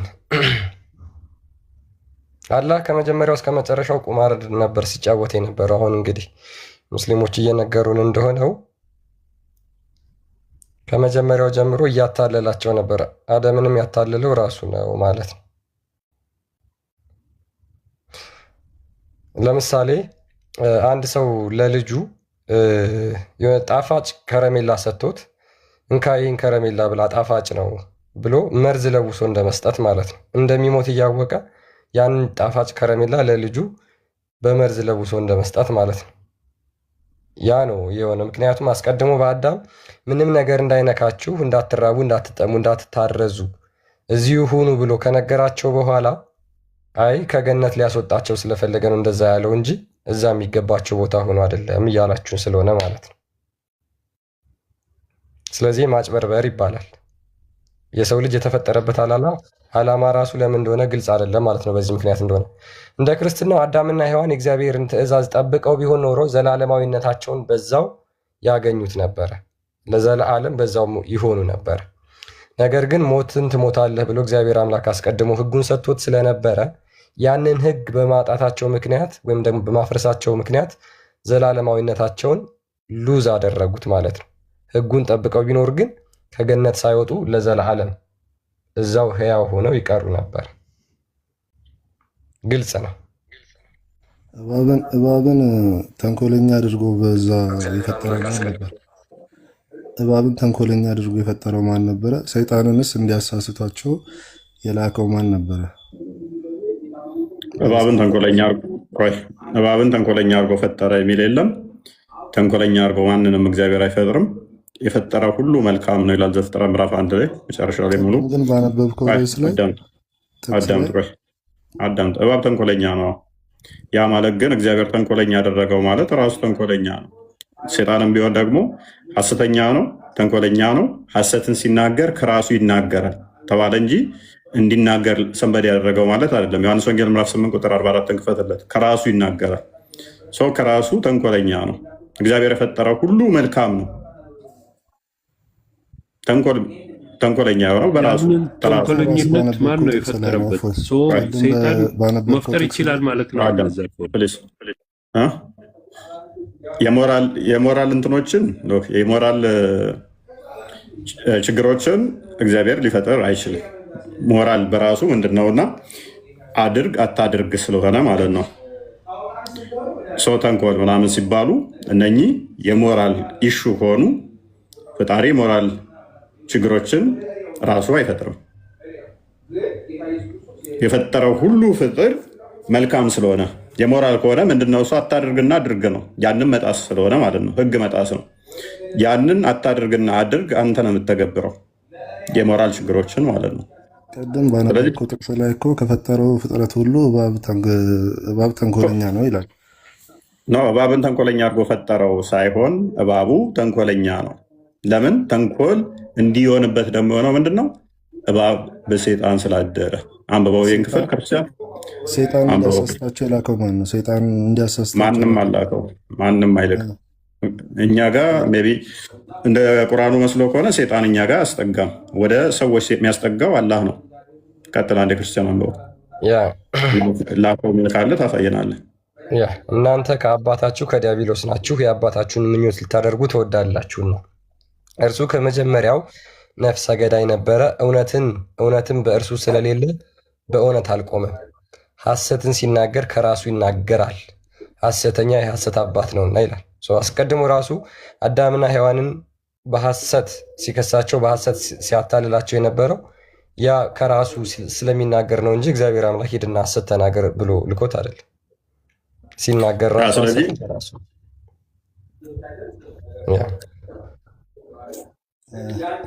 ይሰማል። ሜይ ቢ እንደናንተ ከሆነ ሰይጣንን የሚያስጠጋው አላህ እንደሆነ ቁርአን ላይ ተቀምጧል። እንደዚህ ኢቪል የሆኑ ባህሪዎችን አላህ ፕሮሰስ እንደሚያደርግ ማየት እንችላለን። ለምሳሌ በሱራ 6:112 ላይ አንድ ቃል አለ። ላንብብላችሁና እንቀጥላለን። 112 ኦኬ። ለእነዚያም ለነቢያት ሁሉ ከሰውና ከጋኔን የሆኑ ሰይጣናትን ጠላት አደረግን፣ ከፊላቸው ወደ ከፊሉ ለማታለል ልብስብስን ቃል ይጥላሉ ይላል። ስለዚህ አላህ ጠላት ስላደረጋቸው ስለሚያስጠጋቸው ወደ ነቢያት ኢቭን ወደ ነቢያት ጭምር ማለት ነው፣ ከፊላቸውን ወደ ከፊሉ ለማታለል አላህ ነው የሚልካቸው ሰይጣናት። እንግዲህ አደምንም ነብይ ነው ብለው ነው የሚሉት። ስለዚህ 52:21 አንድ የክፈተው ይህንም ያደርግ ከሆነ እኛን አይመለከተንም ማለት ነው። በራሱ ኢቭል ነገሮች ምንድን ናቸው መለየት መቻል አለብን። ክፋት ስለተባለ ተንኮለኛ ስለተባለ ምንድን ነው አድርግ አታድርግ የሚለውን መጣስ ከሆነ ህጉ ባለቤት ራሱ እግዚአብሔር እኮ ነው። አታድርግ ያለህን የምትሰው የምትተገብረው አንተ ነህ የምትሰው ማለት ነው። ህግን መጣስ የሞራል ኢሹዎች ከሆነ እግዚአብሔር የሞራል ኢሹዎችን እሱን አይፈጥርም።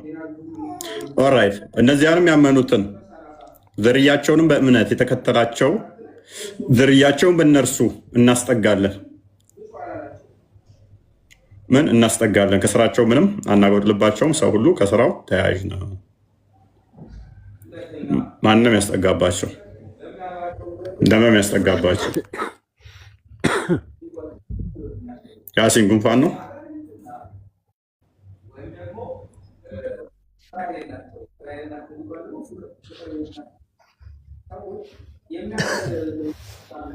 አማኝ ያልሆነ አማኝ ያልሆነን እንደሚጠጋጉ ቁርአን ይናገራል። አማኝ ካልሆኑስ አማኝ ያልሆኑንስ ምንድን ነው የሚያደርገው? ማን ነው የሚያስጠጋው?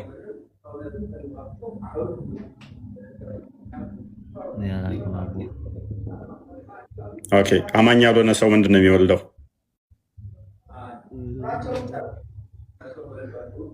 ሱራ 17:64 ነው እንደይፈተው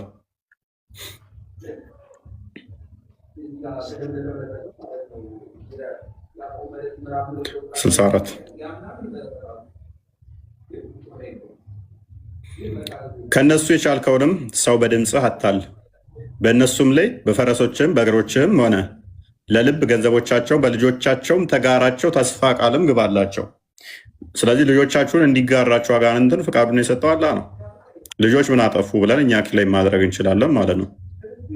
ሴጣንም ማታለል እንጂ ተስፋ ቃልን አይገባላቸውም። ስለዚህ አሁን አደምና ሔዋንን ጠላትነትን አደረጋቸው። ኦኬ ከዛስ በአዳምና በሔዋን ምክንያት ሴጣን ከአንተ ጋር ጠላት ሆነ ማለት ነው። ለምን? በልጆቻቸውም ላይ ተጋራቸው ስላለህ ማለት ነው። ከነሱም የቻልከውን ሰው በድምፅ አታል፣ በእነሱም ላይ በፈረሶችም ላይ በእግረኞቹም ላይ ሆነ ለልብ በገንዘቦቻቸውም በልጆቻቸውም ተጋራቸው፣ ተስፋ ቃልም ግባላቸው። ሴጣንም ማታለልን እንጂ ተስፋ ቃልን አይገባላቸውም። ከፋሪው ባሮቼ በእነሱ ላይ ፈጽሞ ለአንተ ስልጣን የለህም፣ መጠጊያ በጌታ በቃ አለ። ኦኬ ሴጣን ለእናንተ ጠላት ነው አይደለም? አሁን ይጋራችኋል አይጋራችሁም? ይቆነጥጣችኋል አይቆነጥጣችሁም? ይነካችኋል አይነካችሁም? የሚነካችሁ ከሆነ ባሮቹ አይደላችሁም ማለት ነው። ባሮቹ አይደላችሁ። በባሮቼ ላይ ፈጽሞ ስልጣን የለህም ስላለ፣ ነገር ግን ጠላት አድርጓል። ኧረ ብዙ ነገር ያደርጋቸዋል ሙስሊሞችን። ይሄ ነገር ጠላት ስላደረገ ነው። ለምሳሌ ጆሮአችሁ ውስጥ ሽንቱን ይሸናል፣ አፍንጫችሁ ውስጥ ያድራል፣ በደም ስራችሁ ውስጥ ይዘዋወራል። እነዚህን ሁሉ ነገሮች ያደርጋቸዋል። አሁን ልጆቻቸውን ተጋራቸው ካለ በኋላ ሎክ መለስ አድርገው 64 ልጆቻቸውን ተጋራቸው ብሏል። ልጆቹ ምን አጠፉ? እሺ የሚጋራቸው ምን አጥፍተው ነው? እያንዳንዱ ሙስሊም ሲወለድ እንደ ነቢያቸው አስተምሮ ደግሞ ሴጣን ይቆነጥጠዋል። ስለዚህ ስልጣን አገኘ ማለት ነው ሴጣን። ለምን? ጠላት ስለሆነ። ጠላት የሆነው ደግሞ ምንድን ነው? ከገነት ስላወጣ አባታችሁን አዳምን ከገነት ስላወጣ ጠላትነቱ መጥቷል ማለት ነው። ስለዚህ የአባታችሁ ጠላት ምን ሆነ ማለት ነው? የእናንተ ጠላት ሆነ። የአባታችሁ ጠላት የእናንተ ጠላት ሆነ። ኢብራሂም ያንተ ጠላት አልሆነ? እንትን ነው ቅኔያዊ አነጋገር ይመስለኛል። እሺ ቀጥል። መሰለኝ ሰይጣንም በልጆቻቸውም ተጋራቸው፣ ተስፋ ቃልም ግብ አላቸው። ሰይጣንም ማታለልን እንጂ ተስፋ ቃልን አይገባላቸውም ይላል። አይተሃል? ተስፋ ቃልም ግብ አላቸው ይለውና ሰይጣንም ማታለልን እንጂ ተስፋ ቃልን አይገባላቸውም ይላል። እሺ ቀና ምንድን ነው ግብ አላ እዚች ጋር ተስፋ ቃልን ግብ አላቸው ብሎ እያዘዘው ምን ይላል መልሶ? ሰይጣንም ማታለልን እንጂ ተስፋ ቃልን አይገባላቸውም እኮ። ተስፋ ቃሉ ምንድን ነው? ማድረግ የማይችለውን ነው እንዲያደርግ እያዘዘው ያለው ማለት ነው። አይ ማድረግ ማይችለው ግን ይሄንን ማድረግ ከእነርሱም የቻልከውን አታል ብሎታል። በመጀመሪያ አዳምን አላታለለም እንደማይችል ከእነሱም አሁን ስለ አዳም አይደለም የሚያወራው ስለ ሰው ልጆች ነው። ማንኛውንም ሰው ልጅ ነው እኮ። ስለዚህ አዳምን አታለል አላታለለም? አታሏል። ስለዚህ ማሳካት ይችላል ማለት ነው። አዳም ምርጥ ባሪያው ነበር ያለ ከፍ አድርገው ክርስቲያን አዳም ያላህ ምርጥ ባሪያ ከሆነ ምን ይላል እዚህ ጋር ደግሞ? ባሮቼ በሱ ላይ ፈጽሞ ለአንተ ስልጣን የለህም ይላል። ምርጡ ባሪያ ከሆነ ፈጽሞ ስልጣን የለህም ካለ ሁለቱን አስማማለኝ። እሺ አዳም ምርጡ ባሪያው ከሆነ ሴጣን ካሳሳተው ደግሞ መልሶ አላህ ፈጽሞ ስልጣን የለህም ካለ ከዛ ደግሞ በልጆቹ ላይ ሴጣን በሰዎች ላይ ጠላትነት ከሆነ ለምንድን ነው አንተ ጋር ጠላት የሆነው?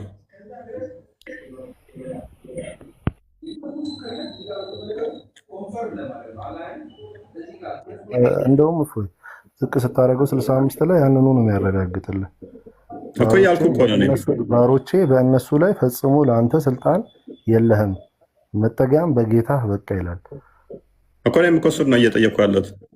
አዳም ምርጡ ባሪያ ነው አልከኝ አይደለም? አዳም ምርጡ ባሪያው ነው አልከኝ። አዳም ምርጡ ባሪያው ነው አይደለ? በገነት እያለ ነበረ። ከገነት ሲወጣና ከገነት በኋላ ልዩነት አለው ማለት ነው። ጥፋት ስላጠፋ ይኖረው ይሆናል። ኦኬ። ስለዚህ የሴጣንም እንትን እየተለያየ ነው ማለት ነው። በገነት ውስጥ ነው ያሳሳተው ኢብሊስ ወይንስ ከገነት ውጭ ነው አዳምን ያሳሳተው? በገነት ውስጥ ነው። ስለዚህ ምርጥ በነበረበት ሰዓት ላይ ኢብሊስ አዳምን አሳስቶታል በሚያሳዝን ሁኔታ። ስለዚህ አይሰራም ያንተ ሎጂክ ማለት ነው። እኔ ያው ሎጂክ አይደለም እያወራ ያለሁት የተጻፈውን ነው የምልህ። ስልጣን ምን መሰለህ? ስልጣን እንዳልከው ነገር ሴንስ አይሰጥም። አሁን ስልጣን የለውም ሲሉ ባሮቼ በእነሱ ላይ ፈጽሞ ለአንተ ስልጣን የለህም ይለዋል። ያ ማለት ለሰዎች ነፃ ፈቃድን ሰጥቻለሁ ማለት ነው። ስለ ሰው ልጅ ነው ምንድን ነው የሚለው? ባሮቼ በእነሱ ላይ ፈጽሞ ለአንተ ስልጣን መጠጊያ በጌታ በቃ ስልጣን የለህም። ይሄ ያላ ትእዛዝ ነው አይደለም? ያላ ድንጋጌ ነው አይደለም? እኮ ያላ ድንጋጌ ነው እያለ ያለው ድንጋጌ ነው አይደለም? ላይ ስልጣን የለህም። ነገር ግን ምን ማድረግ ይችላል? ያታልላቸዋል ማለት ነው። የላይኛው ፉርሽ ያደርገዋል። በልጆቹ ላይ በምን ላይ ያደርገዋል ያልከውን ነገር ፉርሽ ነው የሚያደርገው። ሁለት ንግግር ነው ፉርሽ የሚያደርገው። አንደኛ ሰይጣንም ማታለል ተስፋ ቃልን ግባላቸው ይልና ሰይጣንም ማታለልን እንጂ ተስፋ ቃል አይገባላቸውም።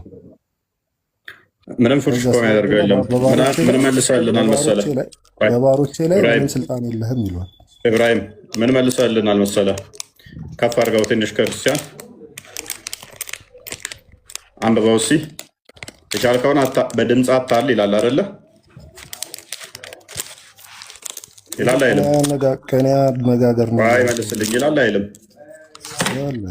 ይላል። ምንም ቅኔ አይደለም። ቆይ ፕሊስ፣ የምን ቅኔ ነው? ቅኔ የሚሆነ የቱ ጋር መሰለህ? ኢብራሂም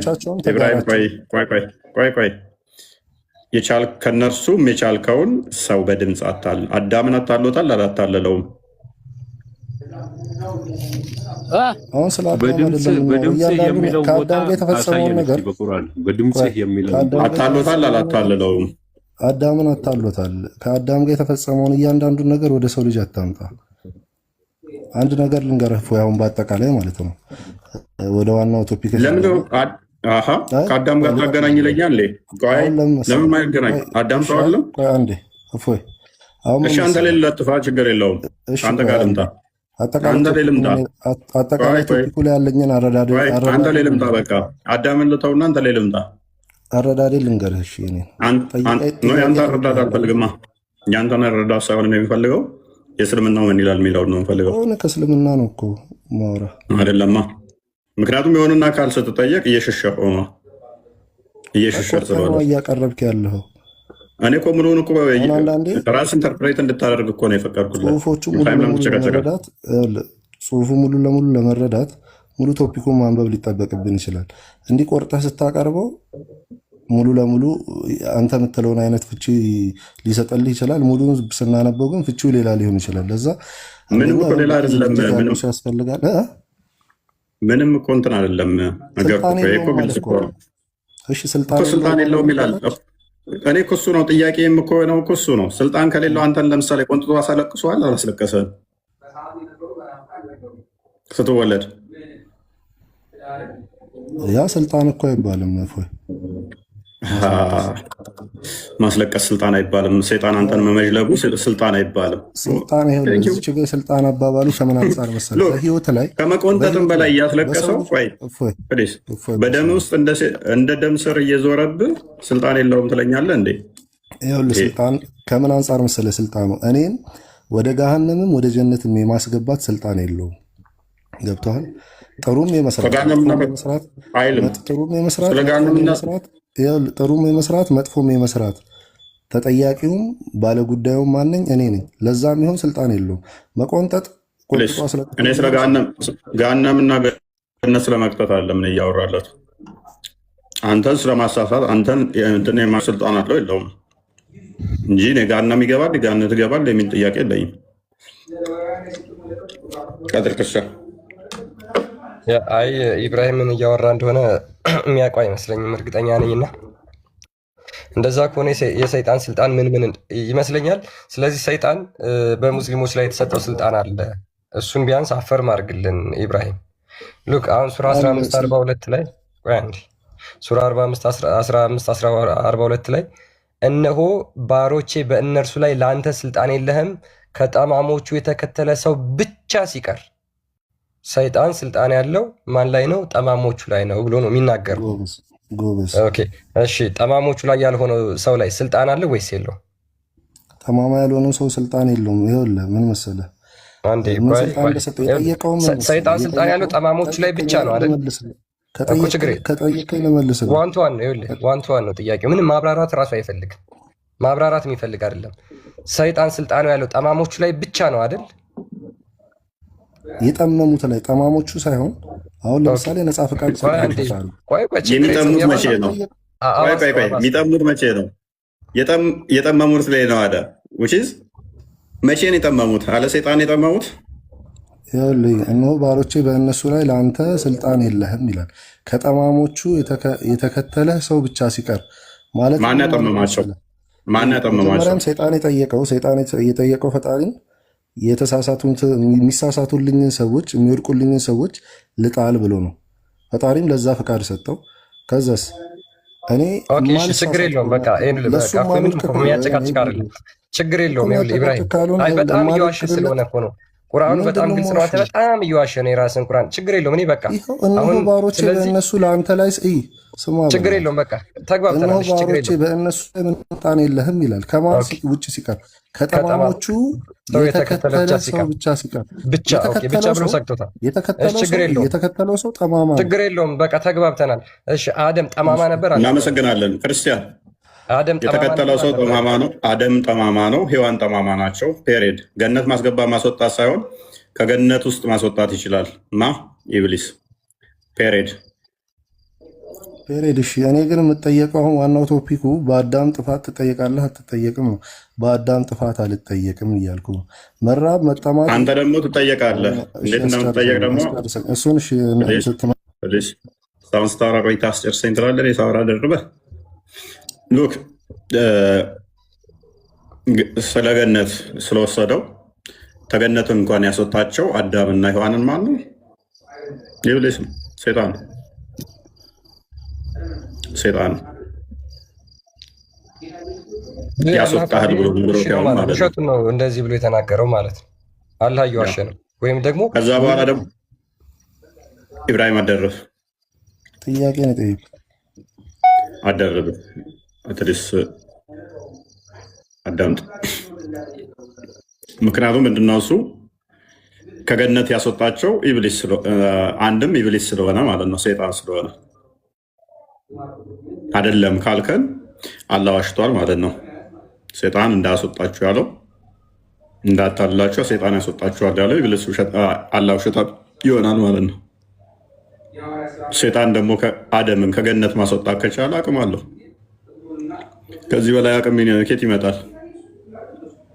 ከገነት ከማስወጣት በላይ ያውም ገነት እንዳገባ ብቻ ሳይሆን የሚያደርገው ገነት ያሉትን ከገነት ማውጣት ይችላል። ስለዚህ አሁን ወደ እንትኑ መልሰውና ጠላትነቱ ላይ መጥቷል አልመጣም። ከዛ በኋላ በአንተና በዘሮቹ መካከል ጠላትነት አደረጋቸው ማለት ነው። ልክ አንተም አይምን አንዴ ክፈተው ቁርአኑ ሱራ 20 ያለውን ነው። ያ ጠላትነቱ ይቀጥላል ማለት ነው።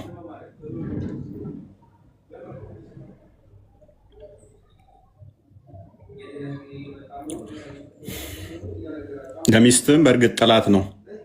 ስለዚህ ከገነት አውጣችሁ ትለፋለህን ነው። ስልጣን ስላለው ነው። እንዲለፋ አደረገው፣ እንዲታመም አደረገው፣ ከገነት እንዲወጣ አደረገው፣ እንዲራብ አደረገው፣ ራቁት እንዲሆን አደረገው። ለአንተም በእርሷ ውስጥ አለመራብ፣ አለመታረዝ አለ። ከፈሩ አንተም በእርሷ ውስጥ አትጠማም፣ ፀሐይ ትኩሳትም አትነካም። ውጪዝ አትታመምም ነው። በገነት ቢሆን አይታመምም፣ አይጠማም፣ አይራብም፣ አይታመምም። እነኚህ ሁሉ አይነኩህም። ነገር ግን ሰይጣኑን አደረገው። አንተም በእርሷ ውስጥ አትጠማም፣ ፀሐይም አትተኩስም። ከፍ አድርገው አለመታረዝ አለ፣ በእርሷ ውስጥ አለመራብ አለ። ሰይጣን ወደ እርሱ ጎተጎተ። አዳም ሆይ በመዘወተሪያ ዛፍ በማይጠፋ ንግስና ላይም ላመላክትህ አለው። ከእርሷም በለሉ፣ ለእነርሱም ኅፍረተ ገላቸው ተገለጸች። ገነትም ቅጠል በላያቸው ላይ ለጥፉ ጀመር። አዳም ጌታቸውን ትእዛዝ ጣሰ። ያለህን ጥሳስ እያስጣሰው አይ ምንም አላደረገም ማለት ከባድ ነው። ያውም ነብይ የሚሉትን ማለት ነው። አይ ስልጣን የለውም ማለት አስቸጋሪ ይሆናል ማለት ነው። ከፈለገው ተሳሳተም፣ ጣሰ፣ ተሳሳተም። ከዛም ጌታ መረጠው፣ በእርሱም ጸጸቱን ተቀበለው፣ መራውም። ከዛም ጌታው መረጠው አላቸው፣ ዝቅ አድርገው ከፍ አድርገው አላቸው፣ ከፊላችሁም ለከፊሉ ጠላት ሲሆን ሁላችሁም ከእርሷ ወረዱ። ከእኔም የሆነ መሪ ቢመጣላችሁ መሪን የተከተለ አይሳሳትም፣ አይቸገርም። ስለዚህ አስቀድሞ ምን አድርጓቸዋል? አሳስቷቸዋል። ሰይጣን አሳስቷቸዋል፣ ሊተራሊ ማለት ነው። ራጁ እንኳን እናመጣ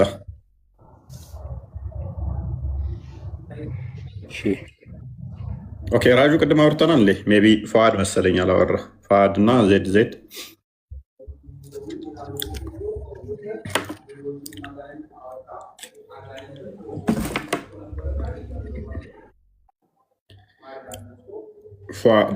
ፈዋድ ወይም ዜድ እሰማለሁ። ክርስቲያን ሙስሊሞች ተቀጥሉ ሜይ ቢ። ስለዚህ በአደም ምክንያት ነው ወይስ አይደለም የሚለውን ከገነት የወጣችሁት ማለት ነው። አንዴ እሱን በደንብ መልስ ብትሰጡን ደስ ይለናል።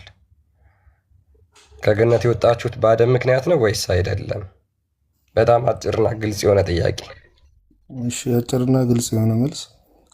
የሰው ልጅ በአዳም ምክንያት ነው ወደ ምድር የመጣው። ግን ደግሞ ምንም አይነት የኃጢአት ውርስ የለውም። የባህሪ ውርስ ግን አለው። መራብ፣ መጠማት የባህሪ ውርስ አለው። ከዛ በተረፈ የኃጢአት ውርስ ግን የለውም። ይህ በእስልምና ነው። የኃጢአት ውርስ አላቸው የሚል ቦታ ካለ በእስልምና አስተምሮ ማምጣት ትችላለህ። የኃጢአት ውርስ የለንም፣ እኛ በስራችን ነው የምንጠየቀው ብለን ነው የምናምነው። ቆንጆ። ስለዚህ እኛም እንስማማለን። እኛም ኃጢአቱ ይወረሳል ብለን አናምንም። ኃጢአት የሚሰራ በባህሪ እንጂ የሚወረስ አይደለም። ኃጢአት የሚወረስ ሳይሆን የሚደረግ ነው። ኃጢአት ሕግን መተላለፍ ስለሆነ ትእዛዝን መጣስ ስለሆነ ሰንበዲ በጣሰው ሰንበዲ ሊጠየቅ አይችልም። ነገር ግን አባታችን አዳም ባለጸረ ያንን ጸጋውን ተነጠቀ። ጸጋው ተገፈፈው። ባለሀብት ነበረ፣ ድሃ ሆነ። ማይራብ ነበረ፣ ሚራብ ሆነ። ማይታመም ነበር፣ ሚታመም ሆነ። ማይደክም ነበር፣ ሚደክም ሆነ። ያንን ከዛ በኋላ ሲወልደን እኛ የእሱን ባህሪ ሼር አደረገን። እነኝን የመጡበትን ከገነት በኋላ ከወጣ በኋላ መራቡ፣ መጠማቱ፣ መድከሙ እነኚህ ሞቱ መጣብን ብለን እኛ እናምናለን። ራቁት መሆን መተፋፈሩ ጸጋችን ሲገፈፍ አስቀድሞ ራቁት ሆኖ አይተፋፈሩም ነበረ። ነገር ግን ከኃጢአት በኋላ እነኚህ ነገሮች ሁሉ መጡበት አዳም።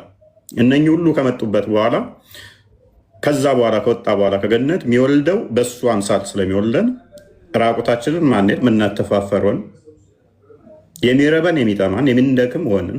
እነኚህን ከአዳም ሼር አድርገናል ነው።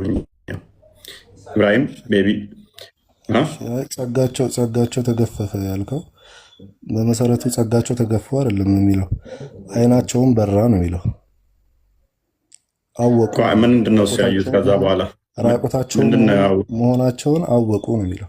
መጀመሪያ አያውቁም ነበር። ቁርአን ላይ እንደዛ የሚለውን አላየውም። ራቁታቸውን መሆናቸውን እንዳወቁ አላየም። ክፈትለት አይገልጽም ብሏል። ክፈትለት። ቅጠል የሸፈኑት መቼ ነው? ቅጠል የሸፈኑት መቼ ነው? አላልኩም። እኔ ለአንተ ማብራሪያ መልስ የሰጠሁት ምን አስከፍተህ እኮ። ቅጠል የሸፈኑት መቼ ነው? ራቁት መሆናቸውን እያዩ ነበረ በገነት ውስጥ ነገር። እኔ አላልኩም። እኔ ከአንተ አሁን ማብራሪያ ጋር ነው ጥያቄ የጠየኩት እኮ። በገነት ውስጥ እያሉ ራቁት መሆናቸውን ጸጋቸው ሲገፈፍ አልክ። ጸጋ ማለት ምን ማለት ነው? ተገፈፈ የሚል የለም ነው እያልኩ ያሉት በመጽሐፍ ቅዱስ። ጸጋ ማለት ምን ማለት ነው? ምን ማለት ነው? አንተ አብራራልኝ። እዛች ጋ የለም የተጠቀሰ ጸጋ የሚል። አይናቸው በራ ምን ማለት ነው? አወቁ ነው የሚለው። ምን ማለት ነው? ምን ማለት ነው? እሱን አንተ አብራራልኝ። ግን ጸጋ የሚል የለም። ማወቃቸውንማ አንተም ጋር እኮ አለ። ማወቃቸውማ ራቁት መሆናቸውን አይተው እኮ ቅጠል ሸፈኗል። በፊት እኮ አልሸፈኑማ። ወደ ጸጋ የቀየርከው ከምን አንጻር ነው? ነው እዛ ላይ አወቁ ነው የሚለው። አይናቸው በራላቸው ነው የሚለው። ወደ ጸጋ ያዞርከው ከምን አንጻር ነው? ጥያቄ ነው። ምናልባት ሰይጣን ማታውቁትን ነገር ታውቃላችሁ እንዳለው በዛም ተሳክቶላቸው ይሆን እንዴ? እውነቱን ነበር ማለት ነው ሰይጣን? ጥያቄ ነው። ሰይጣን እኮ ያላቸው እኮ ዋነኛ ታርጌቱ ሴጣን ምንድን ነው? እንደሱ ዘላለማዊ ትሆናላችሁ የሚለውን ነው አይደል? እውቀትማ እኮ አስቀድሞ እግዚአብሔር ብሏቸዋል እኮ። መልካምና ክፉ ከሚያሳውቁ አትብሉ ብሎ እኮ እግዚአብሔር እኮ ጠቁሟቸዋል እኮ። እውቀቱ የማታውቁትን ታውቃላችሁ ወይ? ኖ እሱ አይደለም። የሴጣን ዋና ታርጌቱ ምንድነው? ዘላለማዊ ትሆናላችሁ የሚለው ነው። ዘላለማዊ ትሆናላችሁ እንደሱ ትሆናላችሁ የሚለው ነው እንጂ ራቁት መሆንን የሆነ ራቁትን ታውቃላ እሱ ዋና ፖይንቱ አይደለም የሴጣን። መልካምና ክፉ የሚያሳውቀው አታድርጉ ብሎ እኮ እግዚአብሔር አስቀድሞ ነግሯቸዋል። ኤኒዌይስ ምንድነው እሱ ማወቅ ራቁትነት ፕሊስ አደረባ ዘላለማዊም ሆነናል አደረባ ራቁታቸውን ማወቃቸው ጉዳይ ከሆነ ግን አንተ ጋርም እዚህ ጋር ራቁታቸውን አሉ። ጸጋ ምንድነው? ስጦታ ነው። ረድኤትን መለየት ማለት ነው። ረድኤቱ ተለያቸው። ለዛ ነው ፍራቻ መጣባቸው። ያ ኮንፊደንስ የነበራቸው ረድኤቱ ሲለያቸው ራሳቸው ወደ መደበቅ ውስጥ ገቡ ማለት ነው።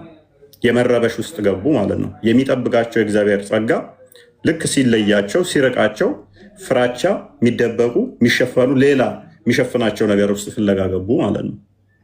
ሰላም የሚያረጋጋቸው ያንን ጸጋ ተነሱት። ልክ እሱ ሲያጡ ምንድን ነው የሆኑት? የሚደበቁና የሚሸበሩ ነው የሆኑት። ጸጋውን አጥተው ነው የበሉት ማለት ነው። ፍሬ ነው ጸጋውን አጥተው ነው የበሉት ከነበረ መጀመሪያ ጸጋው አብሯቸው ከነበረ የፈጣሪ ጸጋ በአንተ አባባል አትብሉ የተባሉትን እንዴት ሲበሉ ጸጋው አላስቆማቸው? ጸጋ ነፃ ምርጫን የሚከለክል አይደለም። ነፃ ምርጫ ስላላቸው እኮ ነው። ጸጋው ነፃ ምርጫቸውን የሚከለክል የሚገድባቸው አንቆ የሚይዛቸውማ ከሆነ ምንድነው እሱ የሚሆነው? ብሉ አትብሉ ተብለው መታዘዝ አልነበረባቸው። የሚከለክላቸው ከሆነ እሱ ምንድነው የሚሆነው? በቃ እንደዚህ አድርግ፣ እንደዚህ ይሁን፣ እንደዚህ ፍለጥ፣ እንደዚህ ቁረጥማ ከሆነ አስቀድሞውኑ ትእዛዙ አያስፈልግም ማለት ነው። ትእዛዙ ያስፈለገው እኮ የራሳቸው ፍሪ ዊል ኤክሰርሳይዝ እንዲያደርጉት ነው። ነፃ ምርጫቸውን እንዲያደርጉት ነው። ነፃ ምርጫቸውን እንዲተገብሩት ነው። ለዚህም ነው እናንተ ጋር ያለውን እንዴት ብታየው ነው ታዲያ። ፍረተ ገላቸውን ምን አደረገላችሁ? ገለጻቸው። ከገነትም ቅጠል በላያቸው ላይ ይለጥፉ ጀመር። አስቀድመው ይለጥፉ ነበር አልነበረ? ኦኬ። ልክ ሲበሉ ሪላይዝ ያደረጉት ነገር አለ ማለት ነው። ያወቁት ነገር አለ። የሚያሳፍር ነገር ማፈር ራሱ ምንድን ነው? እሱ የሆነን ህግ ስትጥስ ማለት ነው። የሆነን ህግ ስትጥስ የጥፋተኝነት ስሜት ሲሰማ ጊልቲ ማይንድ እዛ ውስጥ ገባ። አይምሯቸው፣ ጭንቅላታቸው ምን ማሰብ ጀመረ? የጥፋተኝነት ስሜት። ከገነትም ቅጠል በላያቸው ላይ ይለጥፉ ጀመር። አዳምም የጌታውን ትእዛዝ ጣሰ። ኦኬ፣ ትእዛዝ መጣሱና ቅጠል መለጠፉ ምን አገናኘው? ካደ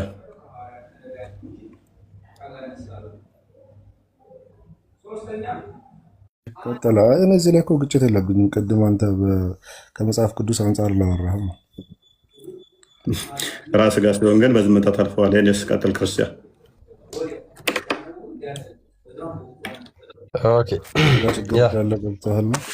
ስለዚህ እንግዲህ ያው ምንድነው ሙስሊሞች በአዳም ምክንያት ምንም እንኳን የደረሰብን ነገር የለም ብትሉም ከገነት መውጣት በራሱ ምንድነው ከአዳም ኃጢአት መስራት የተነሳ ነው ማለት ነው።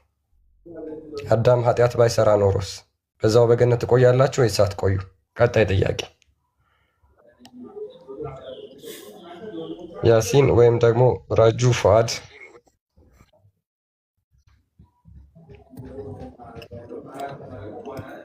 ኢብራሂም ቀጥልሽ።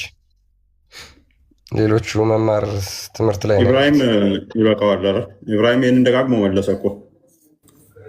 ያው ተመሳሳይ ስለሆነ ኢብራሂም ይበቃዋል። ሌሎች ይቀጥሉ። ዜድ ፖዝ ነው። ዜድ ይውጣ። ሰዓት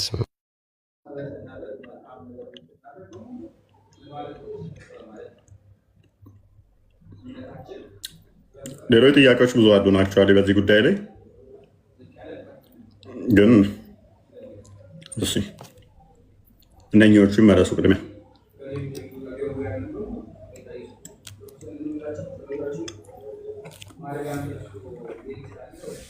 ያሲን እንዴት ነህ?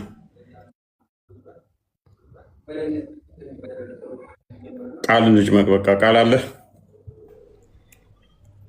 እኔ መማር ነው የሚፈልጉት።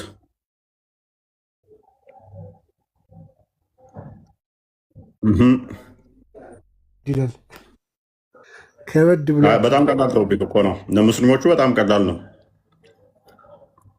ምክንያቱም ሁሌም እኛን የሚያነሱት ጥያቄ ስለሆነ ማለት ነው። ቀለል አድርገው እኮ ነው የሚጠይቁት እና ተራ ነገር ነው የሚያደርጉት። ለዛ ነው እንዲመቻቸው አድርጌ ነው በደንብ እንዲያወሩ ነው።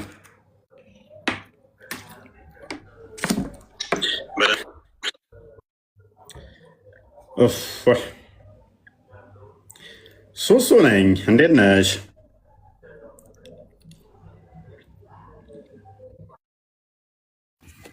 ለምን ነሽ?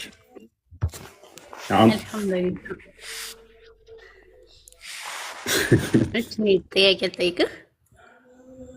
ትንሽን ከፍ እንዳታደርጊው ሱሱ ታስቀኛለሽ። የሆነ ሰዓት ላይ ቆጣ ቆጣ ትልና በቃ ፈረድኩብሽ እኮ አንቺ ከሰሮች እንድትማሪ። ምክንያቱም አንተ እኮ ቆጣ ማለት አንተ እኮ ነቢይ ስትሳደብ ነው ማንቋሸሽ የለብህም። ስነስርዓት ስትይዝ ምን ያልሳደብ ዝም ያልቆጣም። ግን አንተ አላህ ስብሃነ ካለው ታላን ነቢያችን አለይሂ ሰላቱ ሰላም ስታቋሸሽ ግን እንደሚከፋና ማወቅ አለብህ።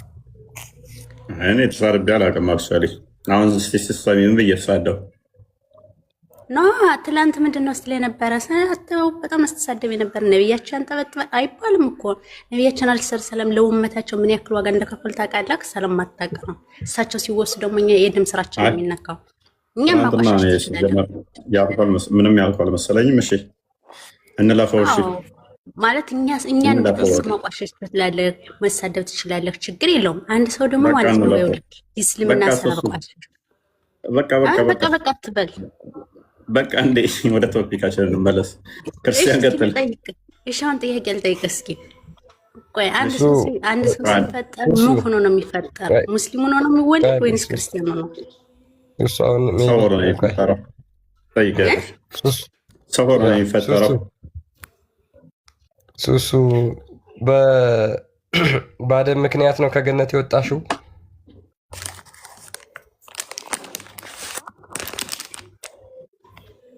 ከገነት የወጣሽው ለምንድን ነው? ወይም ደግሞ ምድር ላይ አሁን የሆንሽው ለምንድን ነው ማለት ምን ጥያቄ ነው ደግሞ ይሄ? ከምድር ላይ የሆንሽው ለምንድን ነው? አላህ ሱብሃነሁ ወተዓላ ነው አፈጠረኝ። የአደም ዘር ነሽ አይደል? አዎ። ቆይ አንድ ሰው ሲወለድ ጥያቄ ማለት ነው፣ አንድ ሰው ሲወለድ ሙስሊም ሆኖ ነው የሚወለድ ወይንስ ክርስቲያን?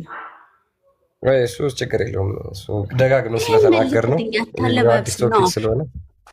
ኧረ ቆይ ችግር የለውም እንቀጥላለን። እሱን ትቀጥያለሽ፣ ችግር የለውም ትቀጥያለሽ። መጀመር መልስልኛ። ኧረ እሱ ተረጋጊ። አሁንም የባህሪሽ አለቀቀሽ። እኛ እኮ ትሻሻያለሽ እያልሽ ነው የምናስገባሽ። ስለዚህ የእኛን መልሽልን መጀመሪያ። እኔ ድምፄ ተዘግቶ እንኳን አላሳዝንሽም? አንድ አይነት ጥያቄ እየጠየቅሽ ስደጋግሚ።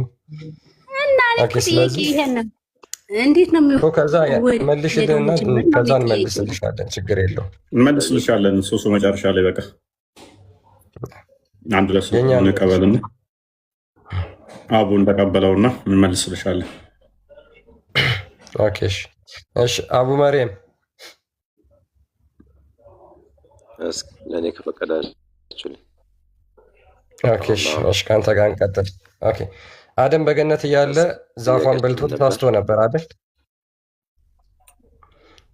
አደም በገነት እያለ ዛፉን በልቶ ተሳስቶ ነበር አይደል?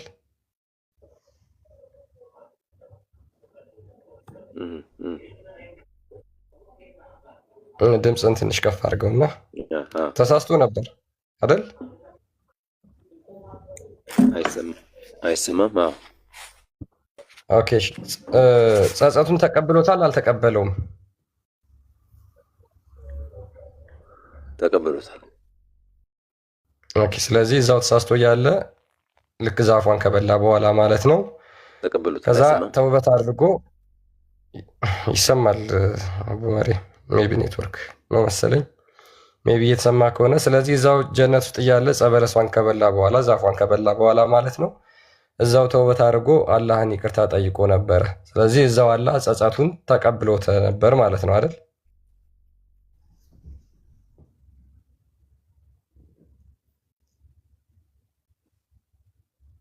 አቡ መርየም ኦኬ። ለምን ከገነት አስወጣው ጸጸቱን ከተቀበለ? ይሰማኛል። ኦኬ ከዚህ በፊት ቁርአን ላይ ሙሉ እምነት አለ ማለት ከጥያቄው ጋር ይገናኛል።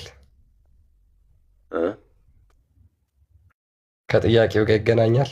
አዎ በደንብ ይገናኛል። ቁርአን ላይ ሙሉ እምነት በቃ የኔን እምነት ምን ያደርግልሃል? እኔ አንተ በምታምነው የአንተ ማስረጃ ብለህ የምጠቀምበት ነው የምጠይቀህ እንጂ እኔማ ቁርአን እኮ ተረት ተረት ብዬ ነው የማምነው። እኔ ቁርአን ተረት ተረት ነው የሐሰተኛ መጽሐፍ ነው ብዬ ነው የማምነው። ስለዚህ አንተ ግን ከምታምንበት መረጃ ብዬ አንተ ስለምታምንበት ነው እንጂ እኔ ስለማምንበት አይደል። አንተ ሙስሊም ነህ ክርስቲያን ስላልሆንክ አንተ ነው ብለህ የምታምንበት ነገር ከሆነ እንደዛ ብለህ የምታምንበት ነገር ከሆነ ለምን ውሃ ስለምን ይጠባሃል? እንደ መነሻስ በጣም ጥሩ ለምን ትጠቀመዋለህ? ኦኬ ጥሩ። እንደዛ ከሆነ ስለዚህ አንተ የሙስሊሞችን ለመጠየቅ ቁርአን መጠቀም የለብኝም ማለት ነው አይደል? እያልከኝ ያለው እንደዛ ነው። እኛን ስትጠይቀን ቁርአን አትጠይቀን ምን ማለት እፉ ነው አይነት ነገር እያልከን በደንብ ትጠይቅበታለህ። አንተ ስለምታምንበት እኮ ነው አውጥቼ እየጠየቅኩ ያለሁት። ካመንክበት ነው የምትጠይቀው። ምክንያቱም መልሱ እዛ ላይ ስለሚሰጥ እኮ እኔ እኮ አምንበታለሁ፣ ግን የማምንበት ተረት ተረት መሆኑን እኔማ በደንብ እኮ። አንተ ደግሞ እውነተኛ መጽሐፍ ነው ብለህ አንተ ነው አይደለ? ለእኔ እኮ አይደለም ምላሽ የሚሰጠኝ እኮ ችግር የለውም። የምትፈልገው አንተ ነህ። አንተ ማሳመን ያለብህ ማሳመን የምትችለው እኮ እኔ የምጠይቅህን ጥያቄ ተረት ተረት ካልሆነ እውነተኛ መጽሐፍ መሆኑን አብራርተህ ይህንን ካመንክበት አንተ ስለምን ደክማለሁ? መጀመሪያ ልብህን ዝግ አድርገህ ከተነሳ ችግር የለውም።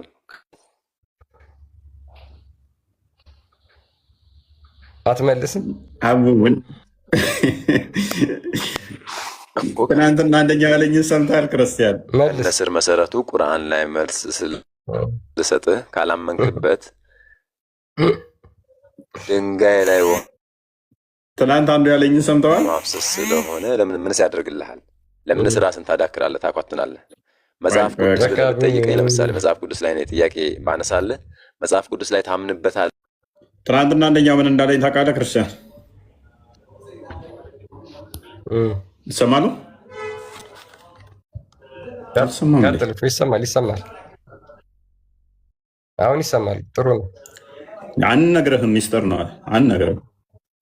አንነግረህም አለኝ። ብናውቅም አንነግርህም፣ ለአንተ አንፈልግም፣ ለአንተ መንገርም አለኝ። አንፈልጋችሁም፣ እናንተን አንነግራችሁም፣ ምንም ነገር ሚስጥር ነው አለ እና ይመች ብዬ በቃ ዳሻልኩ ማለት ነው። ፈታው አንነግርም ካለ መፍቱ ነው። ነገር ግን ምን እንዳለ ታውቃለህ? ለምንድነው የምመጣብን? ለምንድነው የምትደርስብን? ቤቴ መጥቶ እኮ ነው። ለምን መመጣብን አለኝ። እኔ ቤት እያለ እለዋለሁ አንፈልግህም እኮ አንተ። አይዘህ እንደዛ የሚሉት በጣም ረጅም ሳቁጭ ብለው የሚከታተሉ እናሱ አይላብደ ጥሩ ነው። ባይዞ እኔ ግርም የሚለኝ ምንድን ነው፣ እኔ ቁርአን እኮ እውነተኛ መጽሐፍ ነው ብዬ በቀበለው ለምን ቻሌንጅ ያደርጋቸዋለሁ? ሙስሊሞች ሐሰተኛ መጽሐፍ ነው ብዬ ነው ቻሌንጅ እያደረኳቸው ያሉት። እናንተ ደግሞ እውነተኛ መሆኑን አስረድታችሁ ማብራራት አለባችሁ። ለምን ማምንበት ከሆነ የህይወት መመሪያ አድርጌ የምቀበለው ከሆነ ለምን ጠይቃችኋለሁ? ማለት አሰሩት እንጂ ጭንቅላታችሁ ይሄ ከአንገታችን በላይ እኮ ተገጠመልን እንድናስብበት ማለት አንተ ማለት ነው።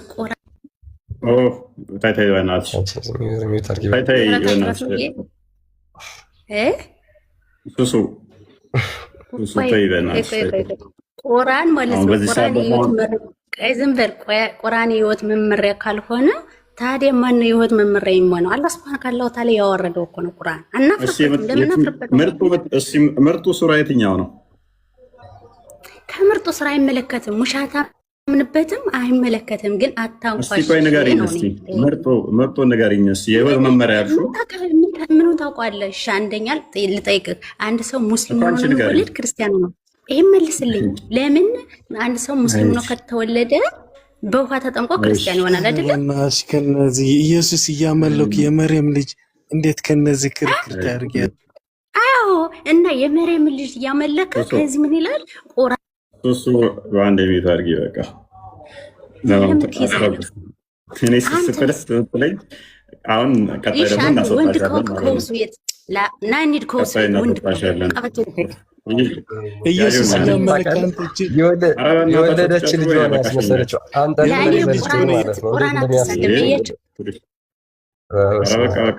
አሸሸለባቸው። አንተ እኮ ተንጫጫች በቃ እንደለመሽከት ትማሪ የሚሻለው እኔ ተሻሽለሻል ብዬን አስገባዎች ከስር ጣቷ እያረሽ መማሩ ነው የሚቀልሽ። ቤቢ ናክስት ቤት እንሂድ አይነት ነገር ነው ንግግር እኮ። እኔ በጣም ሙስሊሞች አረበስ ነው ጭንቅላታችሁን ግን አይሰራም ማለት ነው። ይሄን ፉአድ እንዴት ነው? ፉአድ እንኳን ደህና መጣ። ለፉአድ አሉ እንኳን ደህና ቆየኝ። ሰላም ነው ይመስገን። እንዴት ነው? አልሐምዱሊላህ። መልካም። ሴጣን ጠላትህ ነው? ጥያቄ ያለኝ መጀመሪያ ሴጣን ጠላትህ ነው ወይ? አረ እኔ ልጠይቅ። እኔ ጥያቄ ያለኝ። እሺ ቶፒኩ ላይ ግባ። ቅድሜ ቶፒኩ ላይ ግባ እኮ እኔ መጠየቅ ፈልጌ ነው የገባሁት። ሴጣን ጠላትህ ነው? ጠላት አይደለም። እሱን አይደለም እኔ ጥያቄ ነው። ኦኬ ጥያቄ በኋላ ላይ ሀፊ መሐመድ እንኳን ሰላም እንኳን ሰላም ቆያችሁ። እንዴት ናችሁ? ይመስገኑ። ጥያቄ ነበረኝ። ርዕሱን ሰምተዋል? ስለ ርዕሱ ሳይሆን የራሴን ጥያቄ ልጠይቅህና ትጠይቀኛለህ። ርዕሱን ቅድሚያ ሄድበት።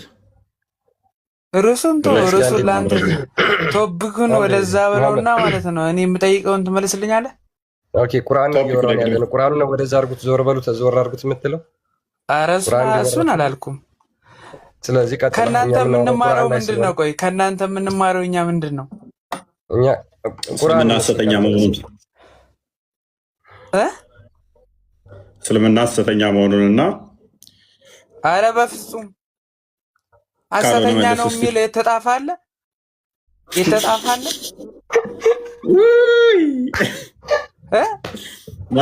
ለምሳሌ ደምሳሽ ሐሰተኛ ነው ለማለት መጽሐፉ ላይ ሐሰተኛ ነብይ ነኝ ብሏል አላለም? የእስልምና ጭንቅላት እንዲህ ነው። ኧረ አይደለም። እፎይ እፎይ እፎይ። ስማኝ፣ ኢየሱስ እኔ ጌታ ነው ያለበት ካልቀጥል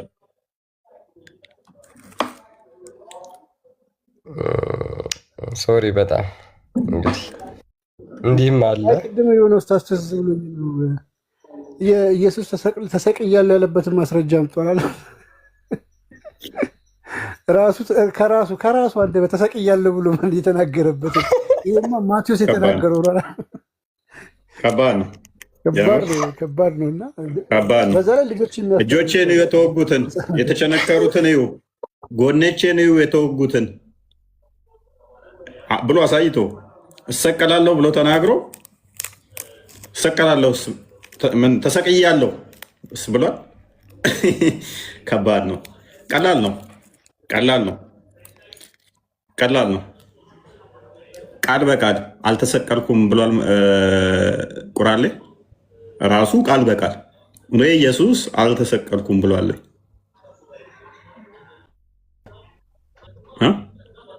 አይ አላህ ተናግሯል። እኛ ጋር ራሱ እሰቀላለሁ አለ። ከተሰቀለ በኋላ ደግሞ ይኸው የተወጋሁት ይኸው የተቸነከርኩበት አለ። ሙስሊም ከሆናችሁ ለነገሩ አይገባችሁም። ቀጥል። ክርስቲያን ቶፒኩ ላይ ሀፍሳ ቢንት ኡመር አለሽ? ሀፍሳ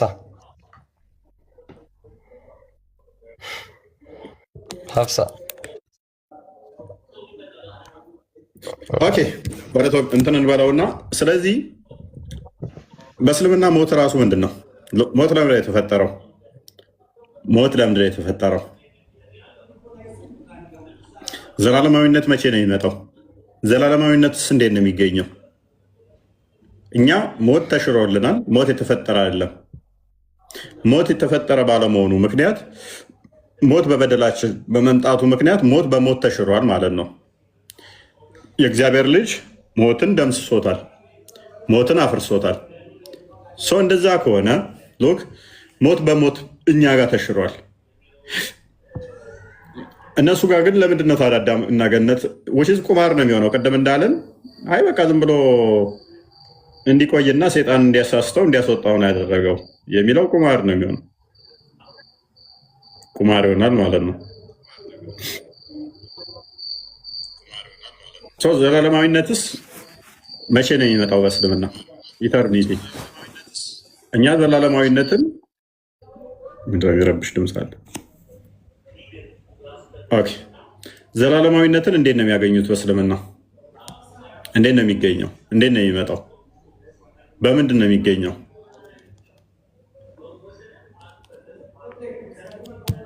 ከገነት መውጣት ዘላለማዊነትን ማጣት ነው?